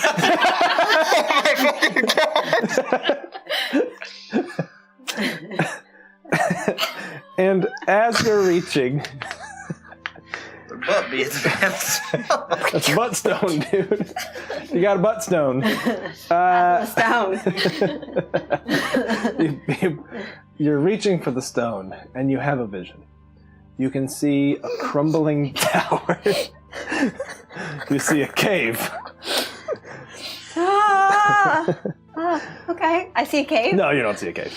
That was just a butt metaphor. Got it. You see a crumbling tower in Waterdeep. And it just looks like an old watchtower or something. There's plenty of them around. You can catch them on the skyline. But this one, you sort of instantly know exactly where it is. And you even have memories of seeing it in the skyline. It's sort of on the east, like southeastern side of the city. And as you look at it, you kind of flash back and see everyone. And everyone's kind of looking at her because you saw Nami kind of go away for a second and then come back mid, like, reach. Just... I was like... And then you have another vision. And you're now, like, in the tower, sort of moving through the floors. And you hear stone being worked around you, like, pling, pling, pling. You hear the faint, distant sounds of dwarvish songs, perhaps. And suddenly you're standing before a great door with huge... Do you speak Dwarven? I don't think so. I'll tell you the runes. I'll describe them later. You see great dwarven runes upon this huge stone door, and you see two keyholes, one gold, one silver, and in the middle you see what almost looks like a very tiny hand, yeah. I mean, it's just kind of a stylized hand holding a very small cup, and it's lined with gold on the inside. And that is what you see as you kind of snap back to everyone. And as you do, you start to feel a malevolent presence. Like you feel like something's looking over your shoulder. Like you're just sort of like... You almost feel like the stone is looking at you from the inside out. It's like I feel like the stone's looking at me in my vision. You feel like the stone is like... I was going to say probing you, but that's also not appropriate. You feel like the stone is like seeing your soul. Like it's looking through you. I feel that as I'm touching it, Yeah, or as I you're- feel that in my vision, I feel like the stone's hovering. More like it feels like someone's walking over your grave. You know that strange feeling of like, man, there's like like is someone here? You know, maybe even someone's behind you. But I'm at meaning, work. like, do I feel that in my vision, or as I'm coming out of the vision, All I the feel time. that? Yeah, I gotcha. Yeah, pretty much all the time. It feels Okay. like you feel this almost malevolent presence, and you almost feel like it hates you. You almost feel Wow. like the stone is like, you're dead. I'm gonna fucking kill you. Like just this very strange, like, okay. That's what you feel. I don't tell anyone. No, I'm just kidding. Yeah. Are you alright? You've pulled the stone out now. It's that strange green with the 3 dashes in it. Just seems alien to you right now. I'll put it in, like, little A regular satchel. Yeah. I'm feeling a little bit better after getting that out. Just, oh. Well, do you ever feel like someone's walking on your grave? Anyone feel that right now? Is that the carriage? Is that me? I mean, in a general sense, I'm always have somebody watching me, but no, not right now. You did not bury me when I died. I do not know what You're it being a feels little like. shifty. Well, I have to shift a little bit because of where I was, holding the stone, No, but you're a little paranoid. when they said that the person that came to see us, he was being weird and shifty, right? I think the stone makes you feel like you're gonna die. Because that's how I feel right now. But you're not gonna die. It just feels very evil. Do you see where the vault is? I think so. I saw a tower and it was crumbling, and the tower, we've all passed by it. It's In fact, you peel the curtain back, and you can see it just in the city skyline. That's it. That's ways the off. one. That one. Can we all see it? That one. Mm-hmm. Is Oh that yeah, one as in you particular? peer out the window, and I mean, you looking at it, it's like it's radiating heat or something almost. It's- like something imperceptible to you. It's almost as though it's calling to us right now. It's that one. There's a tower, and there were, I think, dwarves working stone, and I saw 2 keyholes. I remember that, and then I remember there was a hand holding a cup filled with gold, and then I remember just feeling as though the stone was telling me that it hated me, and that I might die. Do you think Belly knows those dwarves? I don't know that we want to involve her. I guess you're right. To those people who know about your visions better. So we just need the keys now. Yeah, two keyholes. That's what I saw. And a mysterious hand. And we still don't know what to do with this stone. I'm assuming the stone gets put in the hand. The hand was holding a cup. Maybe you put the stone in the cup. I don't know. It's all we've got to offer. I don't know. What would we put in the cup? Blood? Potentially. A drain. Just holding a beverage, man. It could be all sorts of things. We need those keys, though. I wonder if Davon knows anything about the keys. I should think so. But he's gonna want something in return. Oh, I think we go close to the original deal. With the exception that we take 30% now. What was the original deal again? I forgot. 10%. We've lied to so many people. It's 10% just to find the Stone of Galore. We now have the Stone of Galore and can do the legwork. I think 30% is more than fair. Was it 30% each? Or total? Total. Okay. Alright. And with that, you all arrive at the Blue Boat Tavern. Roughly 18 hours since you left. Bedraggled. No, it's fine. In fact, it's nighttime, and you're comforted by the sounds coming from within. It is bustling. Hydarian's parents are there. Hydarian's parents are there working. You can hear, like, you see a couple come out, like the door slides open, they're like, kind of like hugging each other, like walking down the steps, just looking a bit, tipsy. You hear music coming from within. You're back home. Should we go in through the back? I think that would be best. A good night's rest for all of us before we resume work. If we resume work. Where the hell do we want to keep this thing? As close to us as possible. Don't forget about it if you don't know where it is, correct? I don't want to hold on to it because I've already been visited once by some creepy thing inside of my room. Looking for something. Isn't Hydarian staying in your room now with you? Okay. This is true. I'm going to sleep. I feel like death. Well, I know how that feels. It's not a fun feeling. If anybody wants a cuddle, though, I'm open. Do we need to ask permission? You're not understanding. Devils don't care. Truly. Not at all. I made a pact. This is never ending. I'm pretty much spending eternity. Half my time in hell, half my time not in hell. When does that start? I have 6 months, and then I go for 6 months in the material world. That's years in hell. How many years? I'm not sure about the conversion rate of time dilation in the hells, but it's something like that. Can we visit you while you're there? I Can we don't come? think you want to visit hell. It's... I want to visit Whistler if he's going to be gone for years. Maybe. There might be some way, I'm not sure. Most people who are still living don't get to come into hell. It's not high on many people's lists of places to Can you visit. try to No figure it offense. out? I Could try you to ask figure your it out. grandfather? Grandfather, no. I'd probably need to ask my, Mummy. Royal advisors now. mummy. The old ball and chain. The old ball and chain. Do you go talk to your parents? Do you go inside or do you go right to bed? Oh, he slinks straight upstairs. Like... Slinking past. Sneaking into a girl's room. Slinking in after being put in jail. All right, you all sleep pretty much fine, except for you, Nami. Yours, though...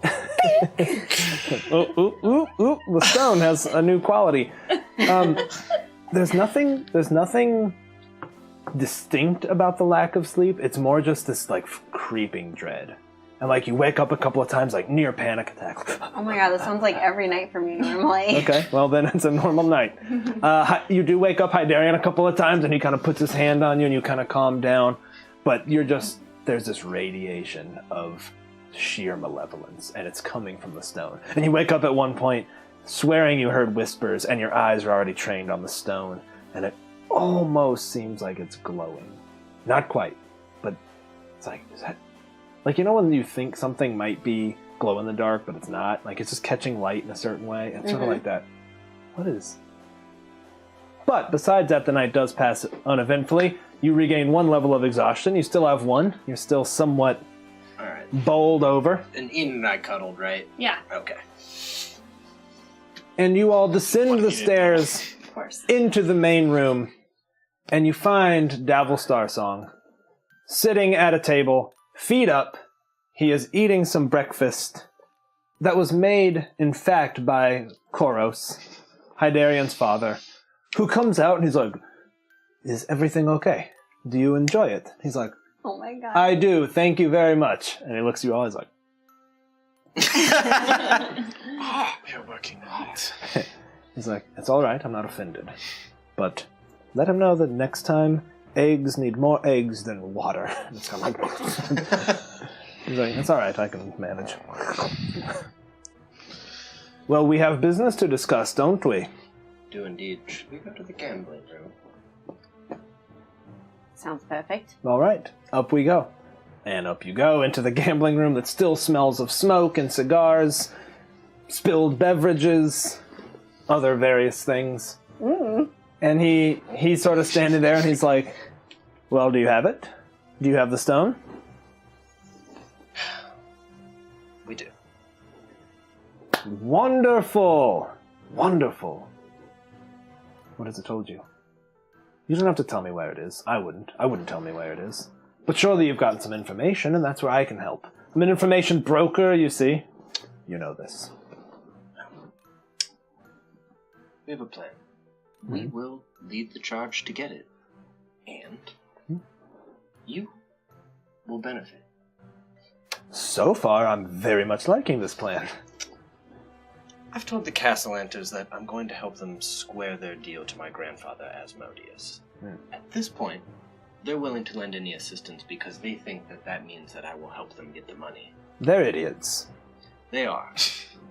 What they don't know is I've already squared their deal, so technically I didn't lie to them. But that's one less player that we have to worry about. I told them that I was going to play you off of the Black Network. And are you? No, but I will need your help with them. I imagine that if Manchun was out of the picture, you could reabsorb the Black Network. I think that's right. And I've been thinking of a way to get him out of the picture. He's a shade of his former self, you know. Clones. Wizards can do that. Simulacrums, clones, they can appear more than once. This particular clone, well, it's a nasty one, but not insurmountable. Have you learned anything about keys?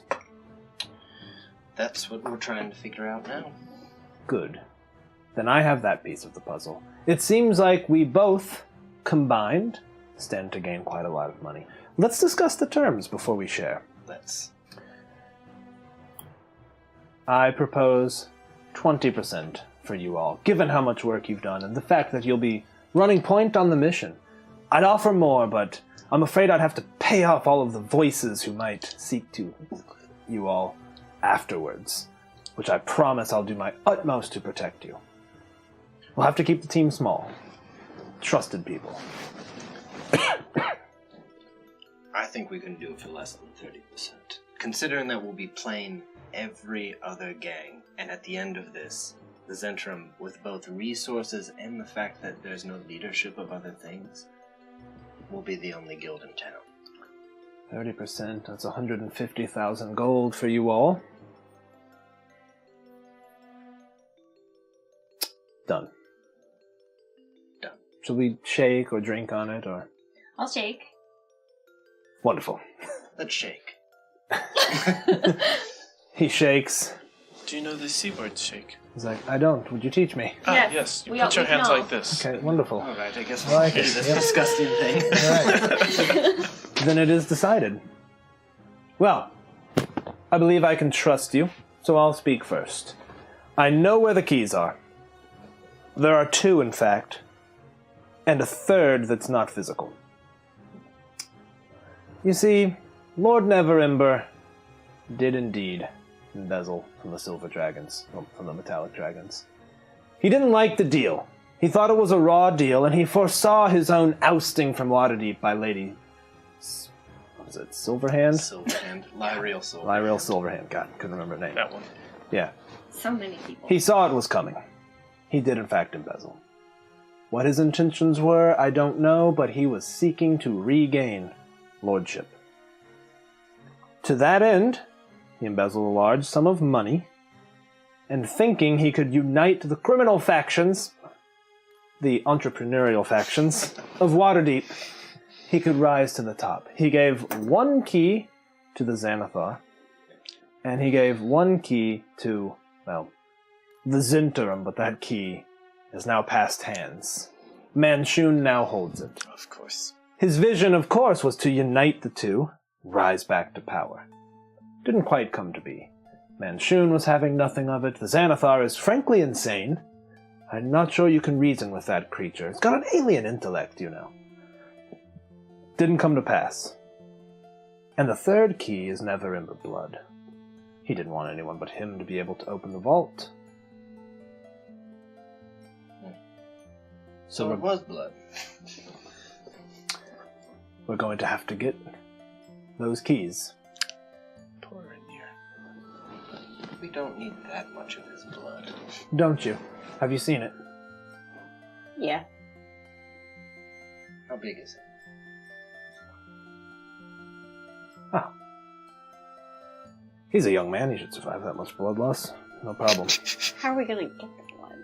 We'll pay him. And we'll tell him that his father's troubles will never be known. By us. I imagine the blood is the least of our worries right now. The Xanathar's guild is going to be an extremely difficult nut to crack. We'll have to come back to that. I'll find out what I can. It's going to take some careful coordination. The Castellantes also agree that they can shield us and offer us people. Perhaps for them, I will have them help us with the Xanathars after whatever information you can have. All right, sounds good. That is a good resource that we cannot forget to have. That way they feel included. As for Manchun, I've been plotting his demise for some time. And perhaps you can be the ones to bring it about. Indeed we can. I'll lay it out for you plainly. We have a hideout. This hideout is under the mountain but connected to the water. Ships can come in, you see. Little known. I think it is known, but we grease the wheels. It's mostly allowed to operate. there's a brewing operation there. We make our own beer. Maybe you didn't know that. You might even serve it here. It's a vast operation. Strictly unlicensed, of course. It lets us affect our profit margins a bit easier, without prying hands. Enterprising. That hideout is headed up by Zelyria. She is an extremely capable individual. She's murdered her way to the top, murdered her way laterally, murdered anyone really who got in her way. But she's allowed to continue to function because she's also a damn effective businesswoman. The profits coming out of that hideout are, well, they're second to none. She possesses an item so interesting. She uses it for leverage. We're going to need it. It's called the Wither Orchid. It's a flower. Beautiful, I've seen it. You take that flower, and you crush it, and it turns to dust. And in so doing, everyone who can see it or breathe the dust, I don't know how the range affects it, suddenly loses all of their capabilities. Physical, magical, they become as useless as an infant, collapsing to the ground, leveling the playing field, you see. Extremely rare. In fact, from what I understand, when it's destroyed, a small seed is left. And from that seed, the next wither orchid grows. So there's only ever one at a time. Maybe others. Can only be grown by an extremely skilled botanist, of which I happen to be friends with one in this area. Your mission would be to infiltrate that hideout and take the Wither Orchid. And I'll be honest, I don't think you're going to be able to do it without killing Zelia. Make no mistake, your conscience can rest easy. She's sent easily several dozen people to early deaths, and not all of them deserved it.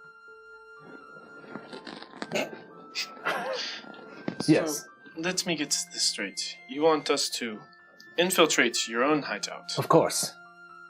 Take a flower that if we accidentally crumble it will render us as useless as a baby. Oh, you'll have to be quite careful with it. That is no mistake. Yes. Go on. And potentially kill one of your highest earning lieutenants? I would eliminate the potentially. You will almost certainly have to kill. Look, she's done such a wonderful job that the setup practically runs itself at this point. So we don't have to be quiet about this or discreet. You can do however you'd like, but Zelia's quite competent. You're not going to get the drop on her. I can assure you that. Good. I'd like a straight fight. I can get you in the door. That's all we need. He takes his signet ring off. It's like, show them this. Ask for Zelia. He'll be granted entrance. What do you think? That would let us take care of Manchun. He won't be expecting you. He won't know you. Oh, one other thing. He opens up a bag, pulls out a scroll. Are you familiar with... probably not. This is a scroll of Pass Without Trace. It's incredibly important that you cast this spell before you infiltrate the hideout. Because if someone tracks you, they will find you, and you will almost certainly be dead. With this scroll, you should be good. You're a ranger, right? Aye. Here you go. It's probably best that he take it. Instructions are clear. Good. Questions? Yes. Yes. Hydarion. Will Manchun be in your own hideout? Oh, no. So we're just procuring the orchid now. We're making to sure use. that a very powerful wizard will lose time on casting some very powerful magic. So we're finding a weapon to use against Manchun later. That's it Exactly. Manchun, you see, would not be in my hideout as he is my enemy. He has split the network and profits are down. He wishes to return to our old ways where our only goal was power and running things. Who wants to do that? It's money. That's what we're in it for. Sometimes, most of the time, even legitimately. Oh, the Black Network, the Zentarum, we're nothing like we used to be.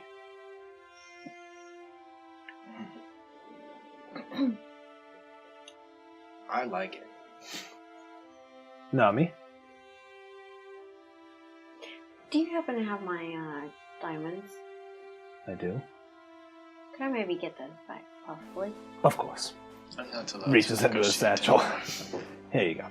I do appreciate you taking care of that for me in case they were found. Of course. And aside from all of this, as a gesture, I'll give him a third of it. Oh, he's like, well, thank you very much, but to be honest, I'm in it for the long haul. You keep these. Did my tapas bring twist it back again? All right. Are we in? Enid? How does that sound? It's a little clandestine. There will be a bit of a rumble. You're more than capable, aren't you? I don't know how I got here. In the meantime, I'll see what I can find out about the Xanathar's Guild. I've had some thoughts recently of how to infiltrate, and I do know that there's a couple unhappy souls there.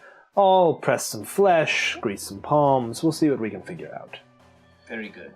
I think also, perhaps later, after the help with the Xanathars, at some point, we should set it up to where you can take out a few of the Castellantas, but I did think we might want to think heavily on perhaps making a trail for the law to follow to a smaller amount of gold, still a hefty sum, at the Castellantas. The law finds the gold, takes out the Castellantas, and they're gone.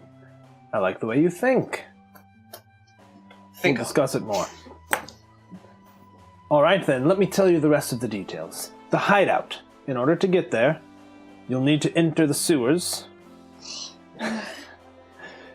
Where is it? You'll need to go to Ghost Walk Alley in the Sea Ward. Enter the sewers. You'll head straight down. Immediately head north. You'll head north as far as the pathway goes until it reaches a T-junction. Continue straight on. The wall's illusory. That is not where we stop and have tea. Yes. Thank you, Nami. Now, before you walk through that wall, it's incredibly important that each one of you speak aloud, fall softly. Do you understand me? Fall softly. Fall softly. Because there's a 200-foot drop immediately past that illusory wall, and if you don't say that, you will likely meet a horrible death. So, cast pass without trace before we enter the sewers. That's right. Got it.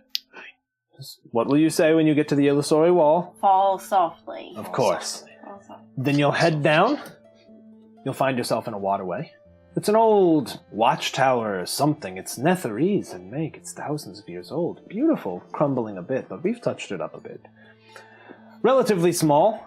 You'll have to be careful. The fight won't be easy. Celeria is more than capable. Show the ring. Say you're there to speak with Celeria. They'll think nothing of it. Those rings don't randomly find their way in other people's hands. And even then, getting into this hideout is, well, it's so obscure, they would never guess. You have to know how to say the words. That's right, of course. Now, I will arrange for a ship to be waiting for you. It'll be taking on cargo. The Ghost Whisper. If you see the Ghost Whisper written on the side of the ship's hull, that's your mark. As soon as you get aboard, they will set sail and get you away. There's not much resistance there. Mostly brewmasters and stevedores to load things on the ships. But Zaleria is a force to be reckoned with, and the guards are no slouches. Well, does she have any magics that you know about, or is she all martial? She's all martial. She certainly wields a poisoned blade. It would be unlike her to not have her signature blade. Makes sense. Okay. I think we have what we need unless there's anything else. Oh, there's nothing else from me. One thing. Yes. Down into the sewers. Yes. Straight north to the T intersection. Correct. And that is the illusory wall. That's right. Okay, just making Rather than turning, you go straight. What does the flower look like? It's a beautiful orchid. Purple and white. All orchids are beautiful. I don't disagree, Enid. Do we have a day for you to get the Ghost Whisper, me to sleep? That would be best. That would be best. All right. Wonderful. Wonderful. To new alliances and new friends. We're all going to make a significant amount of money out of this. We've already been friends. I agree. For now. Of course. We were I friends the completely last agree. time. And you set that in motion, Enid, and for that I'm eternally grateful. I had a thought. Yes. As an addendum, I want to serve your beer. Oh, Free of charge, though. fair enough. We'll get some over to you. I like it. It's good beer. I'll make sure you get the good one. What would be our insurance in this delicate time that you're not going to turn on us for a better deal? Well, that's a good question. I've told you everything I know now. You wouldn't have known about the keys, and I don't know where the vault is located. I presume you possess the stone? All I can say is, you have my word. And he's our friend. He said so. Either way, we would need some significant manpower to move that amount of gold. So we can Of course. take ours and you can get rid of it at your leisure. Oh, we'll be ready. When we're ready to actually raid the vault, we'll have people ready, but not too many. We're going to keep the list relatively short. Are you familiar with a particular spell called Portable Hole? Yes. You can store roughly 10,000 gold per portable hole. We're I'm- going to ensure. Quite well aware of portable I had holes. heard that somewhere, like in a song, maybe. Uh-huh. Yeah. We're going to ensure that the gold is extra-dimensionally stored. Only way to deal with it. Otherwise it'd be carts and carts full. I will manage that. We'll handle the rest, and we'll touch base after we deal with Celeria. Good luck. Celeria is a tough customer. Be on your guard. We will. Thank you, Devil. Thank you. This is so exciting. All right. Rest well. Give me 24 hours. The ship will be waiting. As will my trident. Great. And off goes Davil. And you all are left in your own tavern to your own devices. When you don't have the stone on you anymore, you forget about it? You will slowly forget Everything about it? everything that you've learned. Now, once What you've, if I've told someone? if you've told people, they will not forget. So say I wanted to hide it somewhere and I told them where I hid it. Yeah. They would remember where I hid it. They would remember. I think. Actually, I'm not sure. They might even forget. Let me look at it real fast. And on that note, do you guys want to take a break? Yeah. Yeah. All right. Big one. We're going to go for our second break. When we come back, we'll have one last giveaway, and we'll see where we get. See y'all in a bit. Get All bit. right, we're back with another That's installment of Mac Lore 1997. I don't know why. Yeah, I don't know why I picked that year. Better name to be determined later. Nope, that's the name. Just We're going with it. Maclore 1997. Yeah, I don't know why. I don't know why I picked that. Okay, so we have discussed Tiamat, the whole Tyranny of Dragons campaign. We're now going to talk about where we started streaming, which is the Curse of Strahd campaign. Now, it doesn't have a lot of wide-reaching impacts on the sort of main timeline, main lore of the Mac-Gotten realms, largely because it took place over 2 weeks, and it takes place in a demi-plane. Right. Some things are important that got out of it, though. And there are a couple. It's affected not only characters that have entered the realms, but some characters that are pre-existing, specifically Nithbis. Right. But why don't you talk about the Sure. setting for Barovia and the setup that we had?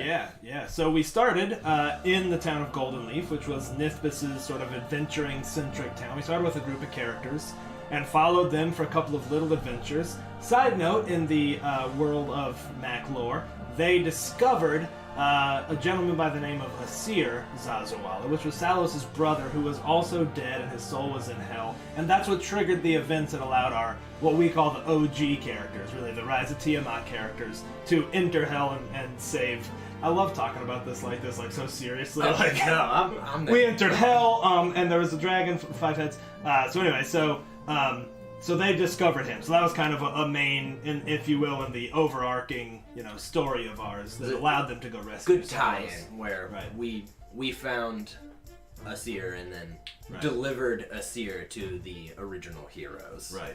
But then they got swept away by the mists and found themselves in Barovia. And you can largely watch everything that transpired in Barovia starting about midway through the campaign, maybe more like a third in the campaign. Because that's when we started streaming, kind of just right in the middle of the campaign. So you can actually catch up on all of that. And I think it's okay to just spell out some of the things that happened at the end there that will have broader impacts later. So one of the things we did lore-wise, well, you know what, why don't you talk about some of the lore? Because I think that's up your alley. Okay. So, you want the... I don't want one position. I want all positions. All the laws. Yeah. So, going in, we had... I think it's important to talk about the characters going in because they were deeply affected by the Maggotten realms. Driessa, who was Raven's character who did not make it out, was kidnapped by the Red Wizards of Thay as a child and experimented on, which will play very much into Strahd in a moment. We had Ava, who was a Kenku, who also did not make it. Bryce, who was a monster hunter, who also did not make it. Sorry. And then we also had my character Caecilius that I brought in. I wanted to set up post-War of the Dragons. He was a red dragonborn, but his family had made oaths to Behemoth to be a good paladin, but he was imprisoned. Yeah, so I loved Caecilius. He was a complicated character because he wanted nothing more than to fight for Behemoth and fight for good, but instead, classic prejudices had him locked up during the War of Dragons because people were basically like, yeah, you're a red dragon and we're fighting, so nah, man, no. So he was denied sort of what he saw as his destiny. So a very conflicted, a character who really felt like he had failed sort of on his initial vision for his own life. So just a very conflicted character who teetered between good and evil kind of all through the campaign. Ultimately, that was played upon by Strahd himself, of course, seeing some things similar in Caecilius as Strahd would have seen in himself. Right. Throughout this campaign, though, we lost many characters. We gained Wayland, who you will find, who is Coach's character. Right. A young lord who actually, to give you an honest tie-in, came from a realm that Steven and I played in with our buddy Jeff that was never streamed. It was completely his home brew. So it's a bit of a tie-in to another thing for us. But so he came from one realm to Barovia, and he ended up making it through and is now in the Maggotten realms with a castle. Yep, and in fact, we're getting ready to start the Mac Marches. This will be sort of his story of establishing a colony pretty far north to act as a buffer between kind of civilization and the uniting tribes of the north. Which, why don't we talk a little bit about what happened with Caecilius? I think it's okay to spell some of that out, although you can keep anything mum if you prefer. I think it's okay. So Caecilius ultimately, there's a point in Barovia of the Amber Temple where some can seek dark gifts that will give you power, and at the same time they cost something. It's a bit of a curse or something. Caecilius accepted those gifts in order to defeat Strahd, and in his mind, the distrust from his comrades finally threw him over the edge, probably with a little bit of the push from the shadow gifts that he accepted, where he turned against the party and decided to take the power for himself. Ultimately, he stole the one weapon that could defeat Strahd, and they had to face down their former comrade, in which he killed Wayland. Did kill Wayland. And Wayland's beloved childhood horse. Yep, that one got me a little bit. Osprey, R.I.P. But ultimately, the party was able to defeat him. Driessa specifically, who they were the oldest friends at that point. Yeah, so they did defeat him and thought that was resolved. But of course, as we got to the end of Strahd, which I hope you've seen by now, I certainly won't spoil anything or take away from anybody's glory, because there was a glorious final roll of the campaign there. There was a kind of stinger, right? A sort of after-credits scene that showed the Mac Cinematic Universe. Yeah, this is the Mac Cinematic Universe, where there was some amber sitting in the snow, presumably in the spine of the world of the Forgotten Realms, the Maggotten Realms, and a clear indication that Caecilius was there. Accepting some undead powers to continue living, which I'm sure you could figure out. Steve did a wonderful thing in Strahd, though, that had to play into Asimar's and I think Strahd's motivations. That the way that the Asimars were used here, quite profanely, does play into kind of the continued lore, though. And I'll let Steve explain. Yeah, It's so genius. right, so I was just trying to think. I like tying characters into the plot as much as possible, and I thought, man, I'm struggling to come up with something really interesting for Driessa, particularly where I wouldn't want a Deva to be able to reach her. I want them to feel alone. So I decided that she had in her backstory the Red Wizards of Thay had kidnapped a bunch of Asimar and were experimenting on them. So I just decided that experiment was they had figured out how to travel the planes much easier, right? Because that's normally a very difficult spell to cast, by basically brutally slaughtering Asimar. And so they were using them to traverse the plains. And so some Red Wizards had traveled to Barovia, Strahd caught them, tortured them, extracted that information, and was suddenly like, and one was delivered to me. So I changed his motivations from being a little bit kind of petty, I guess, to being pretty grand. He had designs on conquering realms and had chosen the Forgotten Realms based on these current heroes who were stymieing. Yeah, just to be Strahd. Just to be Strahd. And so he did kill Driessa, and they stopped him just as he was performing that ritual. But it's important to remember that Asimar in our world now have been sort of usurped or kidnapped by the Red Wizards in such a profane way. So Driessa did not make it out, but the rest managed to after defeating Strahd. They did meet a particularly famous wizard in Barovia that I won't spoil in case you want to watch it. Yeah, go watch it. But they've also had the help of this wizard that they've been able to call upon. But Wayland and Esme, Lydia's kind of war cleric, made it back out. Yep. Managed to tell the tale of what had happened to the heroes there, which has left there's rumblings at the spine of the world where Kothai is. Nithbis, though she's studying to defeat Tiamat, fully feels a bit of guilt over sending adventurers potentially out of their depth. Yep. And Esme and the uniting of the elves also helped, which we'll go through with Princes of the Apocalypse in the end. Cool, I think that summarizes Strahd pretty well. I think we can talk about some of the other themes that will continue to kind of play into that, but those are kind of, in my opinion, the main takeaways that are things that get referenced. It'll in be a lot of our relevant. games. Yeah. Alright, thanks. Thanks. Hey y'all, we're back with another installment of Maclore 1997. Forgot. That's Maclore 1997. That's the title. Welcome back, everyone, to the last act of Waterdeep Dragon Heist. Once again, thank you all for helping us reach 1,000 followers. We are about to do the last giveaway for tonight, but we've still got tons of giveaways over the coming days. We've got Tuesday night coming up, Chronicles of Peril with Sean. If you have not been catching it, it is a direct prequel to our Strahd campaign, and it's awesome. I'm going to just go ahead and give you a heads up now to not give you the surprise. Next session will be a Siege of Ravenloft. Of Castle Ravenloft. And if that doesn't get you excited, I don't know what does. It's going to be Literally awesome. nothing. They've been really, really fun. That Sean's been doesn't knocking wet it out your of the park. Yeah. That puts a slime down your whistle. Puts a little slime down the whistle. What else do I have to say? Yes, thank you for sticking out. I know that was a lot of exposition. This is the beginning of the end for Waterdeep Dragon Heist. All the pieces are now in place. The game just has to be played. Key. Treasure. Do you love me? Sorry, we're not doing that. Oh my god! Yeah, pay I didn't get it. attention. I didn't get it. I was like, no, it goes Kiki, do you love me? And then I was like, oh. Yeah. Okay. All right. Oh my god, I just got it.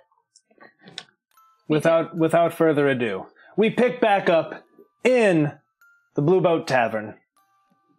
There's a thing that I wanted to do. Please, what do you all do? Tell me. Before we go out and do this thing, I want to go and talk to Fala and see if he knows anything about that Orchid. Wonderful. You show up to Fala's greenhouse, knock on the door. Fala pushes it. It's like, oh, Enid, come in. Thank you. You can help me. I've finished the repairs. I'm just doing a little bit of pruning.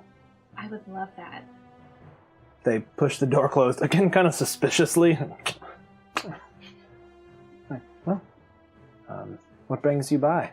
Fala, I wanted to ask you if you've ever heard of a special flower called a... what kind of orchid? Wither orchid. A wither orchid? Fala stops and, puts a hand on the wall to stop you from progressing. And they're like, what did you say? I said a wither orchid. Oh, Enid. What are you doing with that? I just heard of one. Well, that's one of the things I'm not so proud of. I have heard of it. I grew it. What do they look like? Well, it's beautiful. It's purple with white on the edges. It's extremely dangerous, Enid. Please be careful. Well, I'll be honest with you. We're gonna go find one.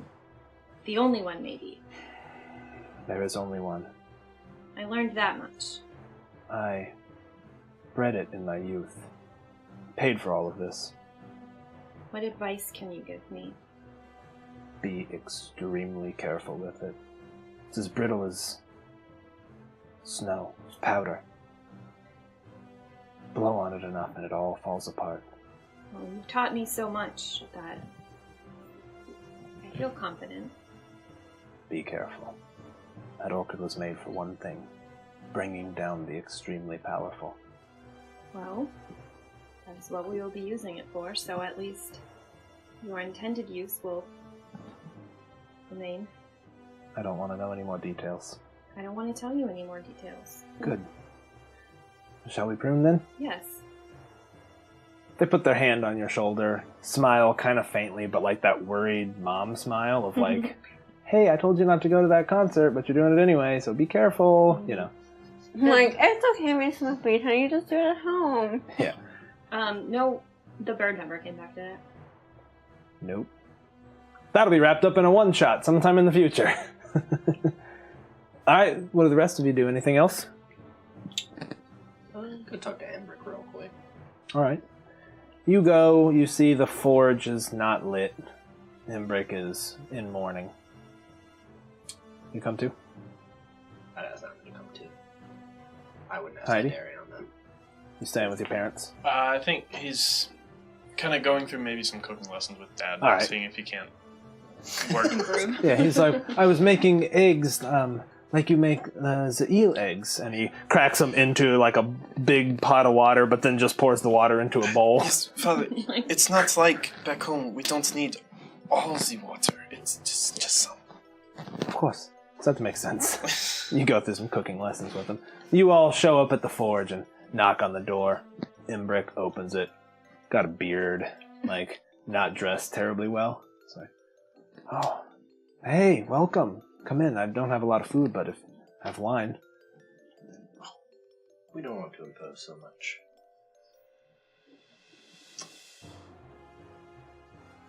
I've come, hopefully, to give you a bit of catharsis and closure.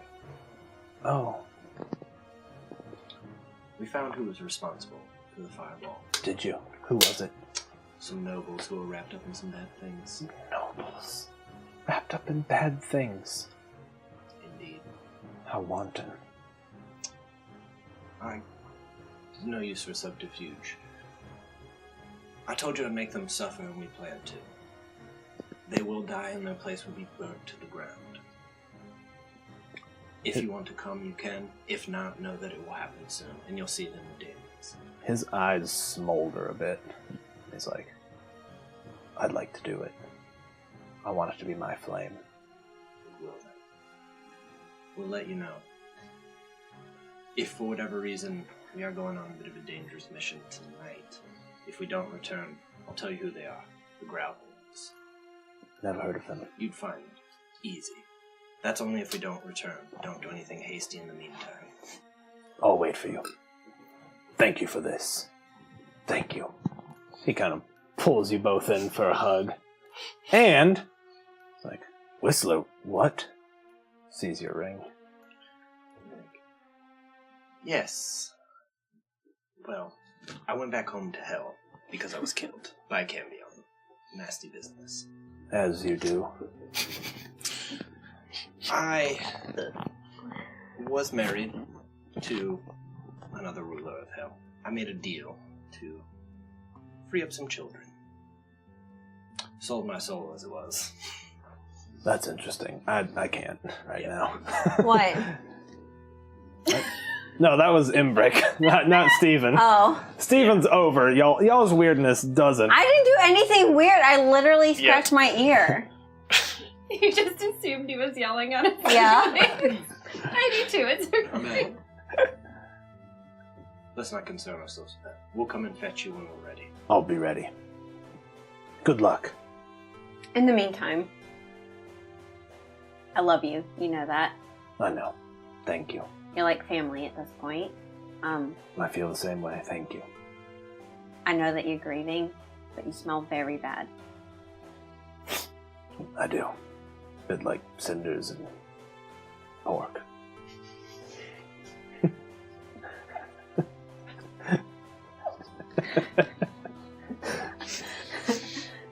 I'm still just shaking my head. It's like, all right.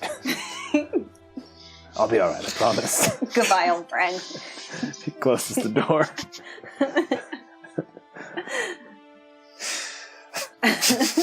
I'm good. You spend some time with Fala.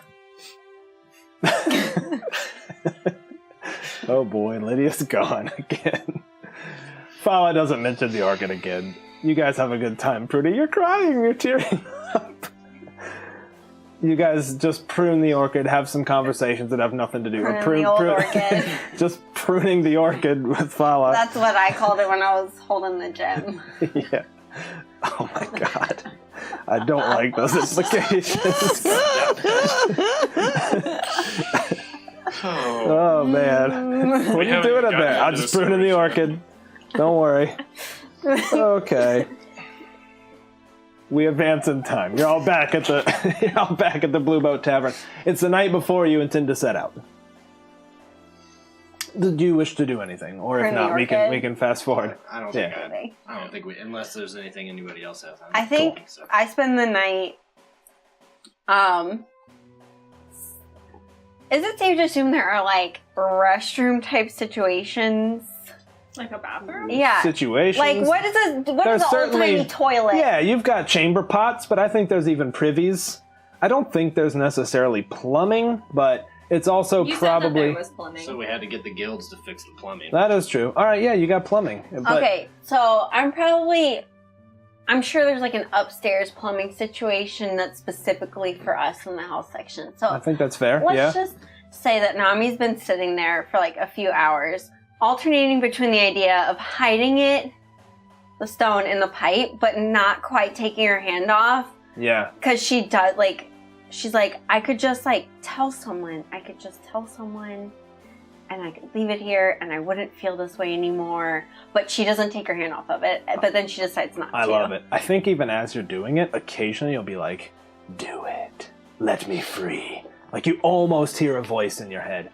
Not quite manifest, but more like someone said that and you're processing it. Like you don't hear the voice, but it's like someone said it and that was deleted. Does that make sense? Yeah. Like you're processing, like, yeah, I shouldn't do it. Wait, what? Who said that? Just like when anyone tells me any information. Yeah. You're like, huh? I would want to have everybody get together and have like a big meal with like all of us. All right. And I would want Myrdia to be there and Hydarian's parents, who are also now very good friends of mine. Best friends even. Yeah, you have a nice big meal. You have to do it early before. And I will say, during this meal, I would, before doing my long rest, I would be like autumn. Because that's like the season of like gathering and... I love it. It's kind of an orangey brown color. Like a bronze. Yeah. Cool. I love it. That's awesome. Yeah, you guys have your meal before you open, and I mean, it's pleasant. I would make everyone tell me all kinds of stories. I think, yeah. You spend some time. I think the spirit of Sif adds to the feeling of camaraderie. You know, just a warm kind of glow to the place. The food's good. Hydarian, you and your pops made it. You find that your mother, Madredin, has been helping Myrdia out, like kind of bussing tables, basically, and she likes it. And she's come to really like it. You know, she didn't want the soldier life, and certainly didn't want it for you. So she's really taken to it. Your dad is still kind of like, yeah, I guess I'll cook. Oh, they have a little, like, teenage baby to, well, kind of... Oh, yeah. They're definitely taking care of Myrdia. So I think there's a nice little bond going on there. Of course, Torval is there at the meal, along with his wife and his teenage son. So yeah, you pack it with friends and family. Before we settle in for the night, also, I would pack up stuff to take tomorrow on our little mission. Yep. I would include my pruning tools. Okay, cool. Love it. Makes sense. All right. I Then just here have we a are. bag of gardening supplies and nothing else. Love it. Is there anything... Actually, I would ask you, do we have anything that would make the most sense to keep the orchid in? A flower pot. Okay, so I think we should actually bring a flower pot. Well, I've already packed it. Perfect. Wonderful. Kiss your forehead. All I brought was these gardening supplies. I love it. Awesome. We jump ahead. Oh, I'm sorry. Go ahead, please. Would it be more prudent of us just to, if we could summon a gust of wind to poof the orchid and then just brings the seed back? No. Didn't Davil say that even breathing on it the wrong way could... If it crushes while we're fighting somebody with that much martial prowess, the three of us will be absolutely defenseless. And we don't know how long it takes to grow back. I guess that's true. Like any orchid, it would probably take a very long time. And we don't know how long we're left rendered that way. Forever. And Follow was very specific that we need to be very careful. It's very delicate. That's why I You thought let maybe... me handle the orchid. That is why I thought maybe the seed would be easier to handle, but... Indeed it would. If we weren't time limited, I would say you're absolutely right. And once we are done with it, we are giving the seed back to Follow. Okay. I see no problem with this. I have no use for it. I mean, if another one grew, it could be useful. No. Goes back to Follow. I understand. Alright. Fair enough. Nice. And so we cut ahead. And here you all are in this alley, looking down at the manhole, looking around. Nobody's around. Hydarian, you reach down, lift it up.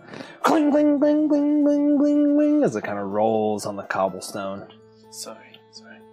Iron ladder leading down into the darkness. We don't remember this one last time. I don't want to remember it. We should pass without trace, I believe the spell was called. Yes. To do that.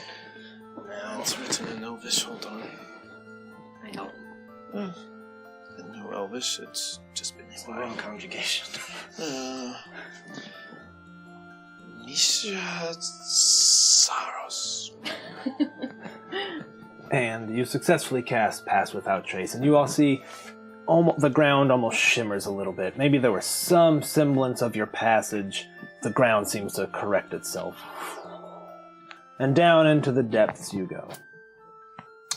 You find yourself in a pretty large sewer. You're getting near the water at this point, so it's probably opening up, and this is where it's going to dump into the sea. In fact, as a result of this high volume of doo-doo water, there are walkways on the side. There are stone walkways, and you can pass without stepping into the nasty. And in fact, it takes no time to get to the T intersection. You see a little wooden bridge connecting both sides to the walkway on the other side. This is a well-maintained sewer. I mean, even as you guys look around, you're like, this has been cleaned recently. This intersection is where we must walk straight through the wall. And remember, we say, fall softly as we enter. I could not forget. I've had enough falls lately. I like directions. Alright. You're clearly at the illusory wall, and you can even put your hand in. I mean, it goes right through. You can feel, like, cold air on the other side. Fall softly, fall softly, fall softly, fall softly, Fall softly. fall softly. You plunge. Softly. Oh, yeah. Yes. Fall softly. Fall softly. Okay. You all plunge, and immediately you're in a small little chasm. It's like, 20-foot radius. And you're sort of falling, and below you, you can feel cold air, and suddenly it opens up. It's almost like it was a volcanic tunnel or something. You're hit with a little bit of vertigo as you're slowly descending down, and you see this massive cavern thousands of feet high, perhaps. And in the center, you see a little tiny structure, and the architecture looks altogether alien to you all. It's just a strange shape. If any of you know of Netherese, a long ago civilization, it looks like that, but it looks like it's been repaired. And you in fact see a single sail of a schooner docked kind of on the back of it. Where you are dropping, you can see that you are landing on a small rocky outcropping with a little pier and several rowboats tied up. And you will in fact have to get in a rowboat and row to the shore of this tavern. All around you, you can see phosphorescent lichen, or bioluminescent lichen, kind of lighting up the massive cavern, but not fully. In fact, it's mostly the lights from that keep kind of reflecting off the wet cavern sides. You can faintly see a glimmer of daylight that presumably opens into the sea. You can see that a massive ship could easily fit through here. Slowly, you all come to land on your feet on this rocky outcropping. You look up and you can't even see the hole from whence you came above you. And there are several rowboats here. Hop in a rowboat. All right. You all climb in. Hydarian takes the oars. And as you row closer, you can hear faint voices. They sound pretty happy, kind of jovial voices. You see that there's another pier on the other side, and you row right up. There's several boats kind of moored here as well. You dock and tie off the ship, walk right up, and you can see it's a relatively small structure overall. You get that smell of brewing beer. Sort of that, it's a sour kind of smell, or presumably maybe mash is being dumped out, or other things have been tipped. It definitely smells like an operation at this point now that you're close. But that's mixed with the smell of the salt water in the sea, and the sea is black, and as you rowed, you don't even know how deep it was. Those of you with water sense got the feeling that it was pretty deep. It's pretty deep here. You row to this small island and get out, and there's these two big oaken doors. One slides. State your business. I'll hold up the ring and be like, well, ne'er-do-well, I'm here to see Zaleria. It's like, well, welcome. Pushes the door open, and as he does, you hear a purring. It's loud, echoes off the stone. The guard is standing there, and he is stroking the head of what looks like a panther, but for it has 6 legs and tentacles groomed back on its back. Of course it does. And it's blinking and pushing into him, and he's kind of rubbing its head. And he's like, all right, right this way. You see him, and you see another guard sort of at the end of the hallway, who seems to just be kind of idling. In fact, he's sitting on a stool, and his eyes are looking a little bit heavy, but he kind of perks up when he sees you all come in. Being from the Fae, Enid immediately knows it's a displacer beast. You're like, oh shit, whoa. Yeah. Oh my god. It looks trained. Yeah, don't mean shit. For what it's worth. In fact, let's just go to the battle cam. Here is what you all see. Ooh, how are we looking on the battle cam? Yeah, we're good. We're good. So we got everything. You see a displacer beast chilling. Love it. You see a guard. There's another guard. Some gourds. Kind of chilling back here. Back in the corner. And you can now hear voices and hammering. And you can even see, like, even peering in, this is sort of open. Like, that's an open loading dock. You can see the ship, and you can see stevedores pulling carts filled with barrels of ales and beers. And you walk in, and he takes you to this door.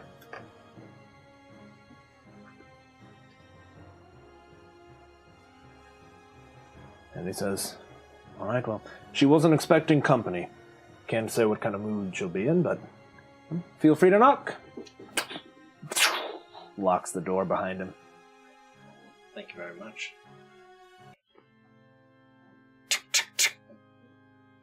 Yes? We are here to see Mistress Zaleria. We were told you could help us with an issue. Told by whom? Davo, Starsong. Davo, Starsong. One moment. You hear silence, and then whoosh, what sounds like a massive piece of wood sliding across these double doors. The door pushes open. And you see an elf, jet black hair. It's cut kind of short and like, I don't know what hairstyles are, but it's like, Bob. comes to like here and it's a perfect, straight Bob. cut. Yeah, fine. Bob's your uncle. And she looks, and she's wearing all leathers, like dark black leather. It's got like belts all over the place, and you can see she's festooned with weapons. There's daggers, like 3 identical daggers, like across a bandolier here. Clearly has a rapier on her side, has a short sword over her back. There's a hand crossbow hanging at her hip. And she's just like, well, come in. I mean, going through that. You are festooned with weapons. She's like, well, one can never be too sure what one's visitor's intentions are. Of course. What can I do for you? You said you came from Davil. I haven't had dealings with Davil in some time. Oh, he made it sound otherwise. Did he? Suppose that makes sense. Separate lines of business, you see. And you look around her room, and you in fact see a bookshelf, and on it you see a wooden pedestal with a glass dome, and in it an orchid slowly spinning. Beautiful orchid. Purple with like white around the edges of the petals. Anyways, your business? You can see I'm quite busy. Her desk is a massive stand-up desk. It's like a counter about this high, 4 feet deep, and it's covered in papers. And you can see all sorts of manifests and spreadsheets. And there's clearly an ink pen that's set right by a well. She's clearly hard at work doing something. And I mean, you look at it and it's like, wow, that's some pretty serious stuff. There's mathematical equations all over the place. We're inside the room now. You're inside the room. Here is the situation. In fact, as of right this moment, she's invited you in. The door is open with the massive lock slid open. And she is basically standing right here. She's kind of walking back to her desk as you're talking to her. She climbs up here. Where the orchid is? That's where the orchid is. Well, This door you hear. it seems you're in a unique position to help us. We have to kill a wizard. Oh? Is that so? Yes. And I can help you with that how? With that withering orchid. How do you know about that? Well, we heard about it. We need to kill Manchun, in fact. Manchun. Black Network. Is this a joke? I'm afraid it's not. No one should know about that orchid. Like, I understand the way that you might want to handle this. I would prefer it if we didn't do it that way. That orchid. It's my get out of jail free card. It's my leverage. I'm not willing to give it up for anything, really. Unless you've got a compelling argument otherwise. She puts a hand on her rapier's handle. Well, Manchun or Xanathar, we plan on taking them all off the board, to be honest with you. And who are you again? Finders of the Deep is our colloquial name. Uh-huh. Okay. You're going to take Manchun out. Yes. And the Xanathar. Yes. Okay. Wonderful. Well, this has been fun. My answer is no. And you all can have a nice day. All right, I suppose we're doing it that way. I'll start locking the door. Okay, let's roll initiative. It was worth a shot. It was worth a shot.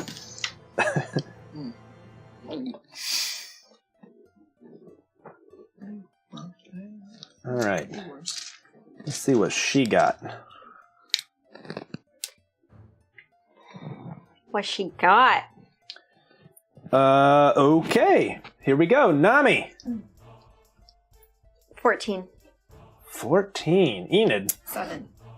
7. That's right. Weisler. I'm a 15, my dude. Ooh, gotta outdo it, huh? That's pretty good. Hydarian. But I think a 6 is really 6 where is it's at. pretty good, yep. Alright, and she is right there. And with that, Whistler, she is 100% not surprised. Yeah. And you, sir, have the first action. I mean, her hand is pulls her rapier out right off the bat. Okay. Well, I think the first thing I'm going to do with that is... I have an eyelash encased in gum, and I will go invisible with my action. Nice. And then... Did we bring any healing potions with us? Yeah, you each have 2. Okay. And I'll be like, Nami, I think it's time to do what you do best. You have a bardic inspiration, which is a D8 right now. Ooh. To add to any ability. Yep, any attack roll or ability roll, basically. And then I'm gonna go ahead and roll a d20.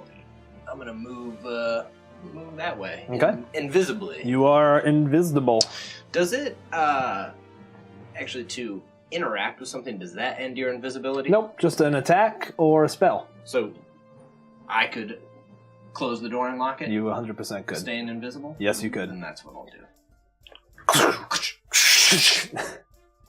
Door All right, so locks and slams shut. And I'll just take my step over here. All right, Nami, you're up. Thank you. Oh I'm gonna put that my right god. Nice. Got you. I am going to... If you want to tighten in on the cam, go ahead. Don't feel like you have to, though.